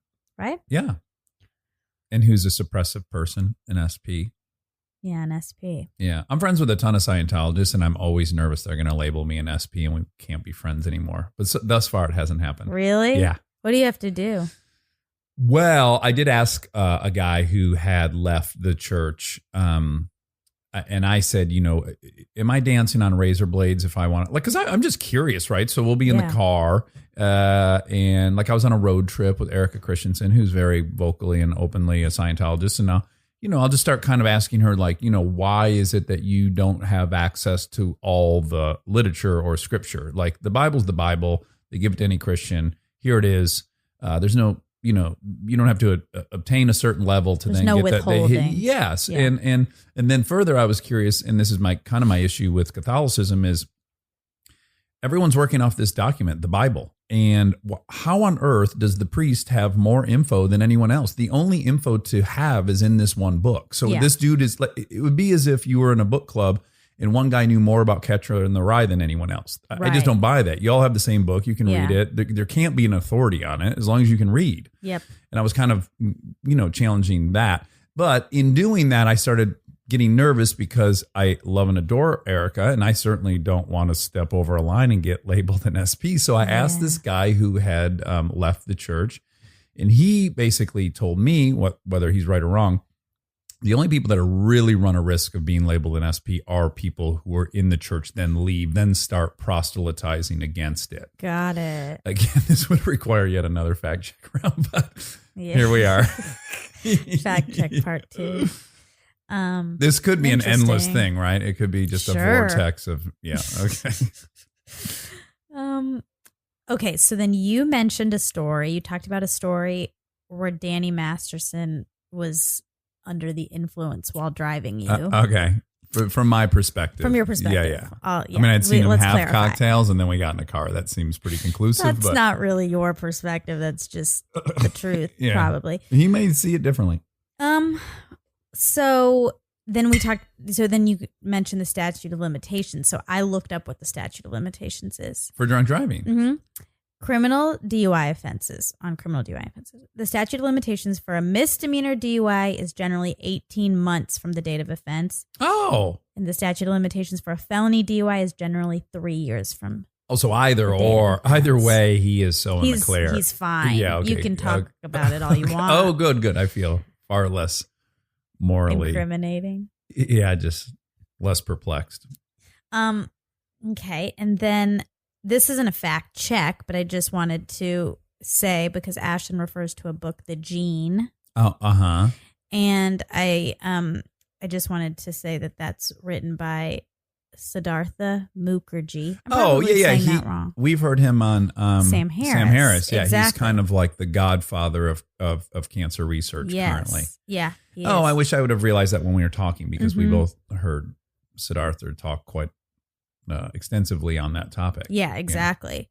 So I just wanted to say that in case anyone wanted to buy it And read purchase it and support. I did a little reading on it, and it looks good. Yeah. Good, interesting. Well, if you've written a book that's good enough to get you invited onto Sam Harris's podcasts, you're probably doing something right. Yeah, you're saying something pretty smart. Yeah, probably. Okay, and then you talked about Tom Arnold dating in his late life, having a CPAC machine. Yes. Yeah. And so I wanted to clarify what that was in case people didn't know what that was. Okay. CPAP machine. CPAP. CPAP. Oh, and I'm saying CPAC. I wondered if you were saying that, if I heard it wrong. Well, you've known me now for years. I mispronounce almost everything. Yeah. We all do. Yeah. No, That's why you I'm have here. really good diction. Yeah. As does Belle. Belle she says every word almost exactly as intended in the Webster Dictionary. Yeah. But this is to treat sleep apnea, right? Yes. Am I saying that correctly? Yes. Yep. This is to treat sleep apnea. Yeah, it's to treat sleep apnea, and it stands for continuous positive airway pressure machine. Mm-hmm.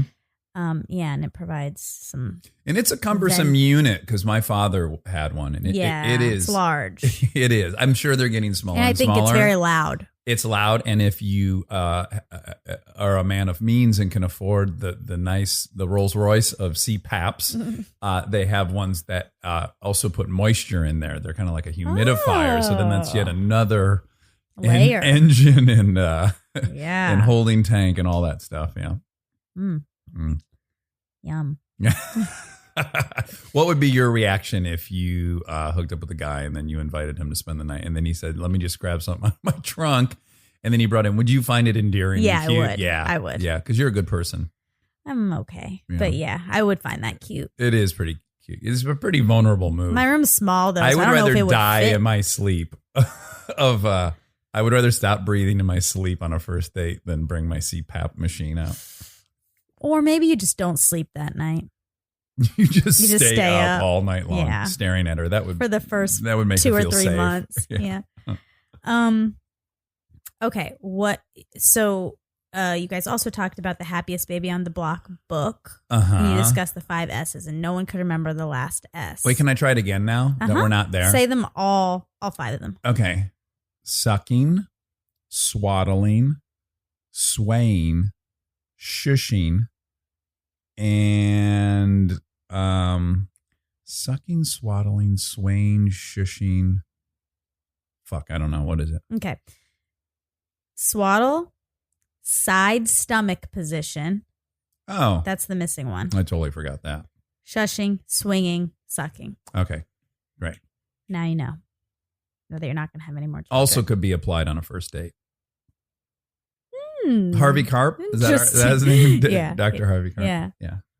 Yeah. Try it. Yeah. Okay, and then I wanted to talk a little bit about the hair procedure that you and Ashton both did. Okay, great. I found a little information that on we that. don't. Well, even I asked that doctor, "What the fuck are you injecting into my scalp?" And he wouldn't tell me. Yeah. It was a proprietary situation. He didn't want Oh. the secret serum to be known. Because I think you labeled it a chicken egg serum on the podcast. What does that even mean? I don't know. Oh, okay. You tell me. So I have a question. When you went, did they draw your blood? No.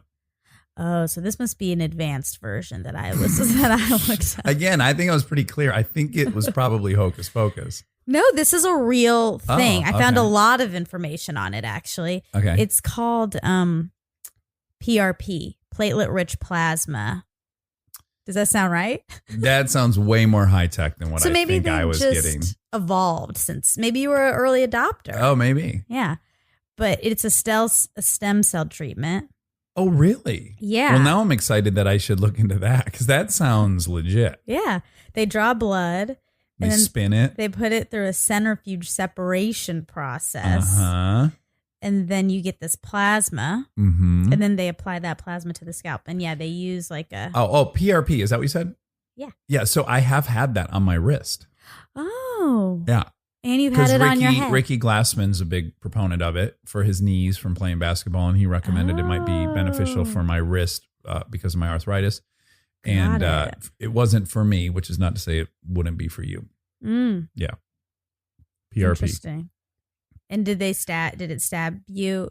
They use like a little machine with They drew a needles? bunch of blood, Uh-huh. and then they put it in a centrifuge, and then I guess we had plasma, and then he also put some stem cells in there too that he had gotten, and and then just kind of sprayed it all over my joint. You know, Oh, we made it into a paste. no. It was in a syringe. Oh, okay. But it was okay. far less than what I had donated blood wise. And then he got into those joints with a very long needle and was just, to me, haphazardly squirting that plasma all in the joint. Sure. And while it was happening, I was like, I don't know. Well, maybe. And then turns out. I'm just generally a little skeptical. I will try everything, but I'm skeptical while I'm doing it. Got it. Yeah. Anyway, that's, I think, what was happening to you. It wasn't because I didn't draw. I never gave blood. Well, maybe they used something else because they didn't have I think blood at this that time. guy was, well, if they used blood, he was probably like voodoo style, cutting a chicken's neck in the back. See, And- this is where this is where your chicken idea comes from. Yeah. You mentioned that you read an article that talked about how we don't even really need to send kids to medical school. Oh, yeah. Yeah. And was that in the New York Times? I found an article that was that exact thing, and I think maybe it was that. It was in Yovel's book, Homo Deus, the guy who wrote. No, I know you talked about that, but then you said you also read an article recently that had mentioned like we don't even need to really send our kids to medical school anymore because like robots AI will be is going to doing be it. doing all Mhm. the diagnostic work and stuff. You did. Well, this was I thought I was referencing the article about the psychiatrist, but that was in something else. Anyways, maybe I was just Maybe- lying. I maybe don't you were remember lying. reading an article. I think it's really from reading Homo Deus that I have that. Okay, well, there opinion. is because an he talks article. about Big Blue, not Big Blue, the new IBM computer that's replaced Big Blue. It has a cute name. Do you know what I'm talking about? No. Oh, well, IBM's got an AI computer that has a cute name, and there was even a 60 Minutes on this. They gave it to these oncologists, and they started going through all these files in very rapid fashion, and then the computer started spitting out diagnoses. Okay, again, this will be totally off, but it was like 80%, let's just say. Okay. And then they said that the rate of accuracy of oncologists is 50%. So already the IBM computer is vastly more. Is that what the article you found says? Yeah, it's called "Will Robots Take Our Children's Jobs?" Mm. And it was in the New York Times. It's by a man named Alex Williams, who Suspiciously. is married to this blogger that I follow. Uh-huh. And it's interesting because I only knew that I started reading the article and he mentions his kids' names at the top of the article. Okay. And then I just put two and two together Oh. that is those, he must be married to this woman. Who's the woman? Why don't you plug her? It's called Cup of Joe is the blog. Okay, so her name's and her Joe. name's Joe. Oh, okay, great. Yeah. Okay. And but I got kind of weirded out when that happened because I was like, oh my God, I just put all this information. I know about these people and I Right. don't Yeah. really, but it's like there's a weird thing. There's a weird A little bit of disconnect voyeur. there. Yeah. Yeah. When Yeah. I feel like I know too much about something I shouldn't know. Right. Anyway, that made me feel weird. And did he but- say medical was one of the top ones that Yeah, it says, people want to encourage their kids to become radiologists. That's a very good job. You make a lot of money doing that. Wait, is it Arteries that is the robot you were talking about? No. Okay. It has a very anthropomorphized name. Oh. Is that the right word? Anthropomorphic? Anthropomorphized. Yeah, it's like Haley. Yeah, Gal. Yeah. Mikey. I Mikey, hope the it's new Mikey. IBM supercomputer. Mikey's cute. God damn it. What is the name of that supercomputer? But yeah, there's a startup called Arteries, which is just one example, that has a program that can do all this MRI in 15 seconds compared to 45 minutes that a human takes. So, and same with surgeons. And, it's just saying that these jobs are going to become obsolete. Yeah. Obsolete. So please don't send Watson's its name. I just looked it up on my phone. I cheated. Yeah. That's Watson. cute. It's cute, right? Yeah, I like that. I'm assuming that's a reference to Sherlock Holmes. Yeah. That Watson would be had a lot of info. What else do we have, Monica? Okay, so then you also said Yuval Harari's book. By the way, as I explored deeper into Watson, it's not named after Watson from whatever we just Sherlock said. Holmes. Sherlock Holmes. It's named after IBM's first CEO, industrialist Thomas J. Watson. Oh. And well, no, I was going to say maybe he was named after him, but no, that's a last name. Okay, continue. Sorry. I really derailed your. Yeah. It's not as cute. It is certainly not. No. Okay. Yuval Harari's book. Oh, yeah. You called it Homo sapiens, and the book is just called Sapiens. Oh, okay, good. That's great to know for Yeah. people who might want to order it. It's a great book. Very good. Yeah. He's also on Sam Harris's podcast. He is. We're really here to promote Sam Harris's podcast. We're trying to do the layman's version. Uh-huh. Yeah. But that episode is called Reality and the Imagination, if anyone's interested. Oh, yeah, and checking And that heading out. over to Sam Harris's Waking Up with Sam Very Harris. fascinating. Yeah, yeah. Especially when he gets into what we will do in the future when 90% of the population is unemployed. Correct. That part was really fascinating. Okay, last thing. Yep. You guys discussed robots, sexual intercourse with robots. Uh-huh. And I found some information. Okay, great. Some interesting information. I'm just going to read this, okay? Okay. This is from NBC News. Okay. This is unabridged. .com. You haven't done any editing. This No. is going to be straight. Okay. Yep. Okay. This is No paraphrasing. nope. Yep. Okay, it says it'll be a while before these robots really look or act like people, but the sex toy industry, worth billions of dollars globally, is primed for penetration by robots. One of the early entries into this market is an animatronic head named Harmony, another interesting, cute name, Mm-hmm. that's infused with artificial intelligence to give it a personality and the ability to learn about its human partner. Oh, boy. Harmony will connect to the silicone body of a real doll, a life-size sex doll that's been around for 20 years. A flesh bot? Uh-huh. The first sex robots won't be able to caress, grab, or thrust against their human lovers, but more intelligent, more mobile, and more realistic robots will soon become available.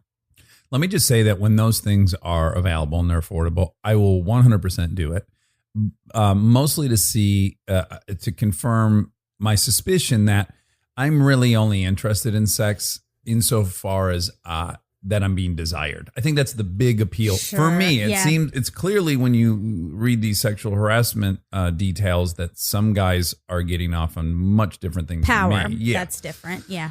But I am only in it for like approval Yeah. and desirability. So I'm just trying to imagine if it would be ego inflating to have a robot desire you. Yeah, it feels that's really weird. interesting. Like if my laptop liked me a ton, and when I opened it up, it was like, "Thank God you're back." I don't feel like.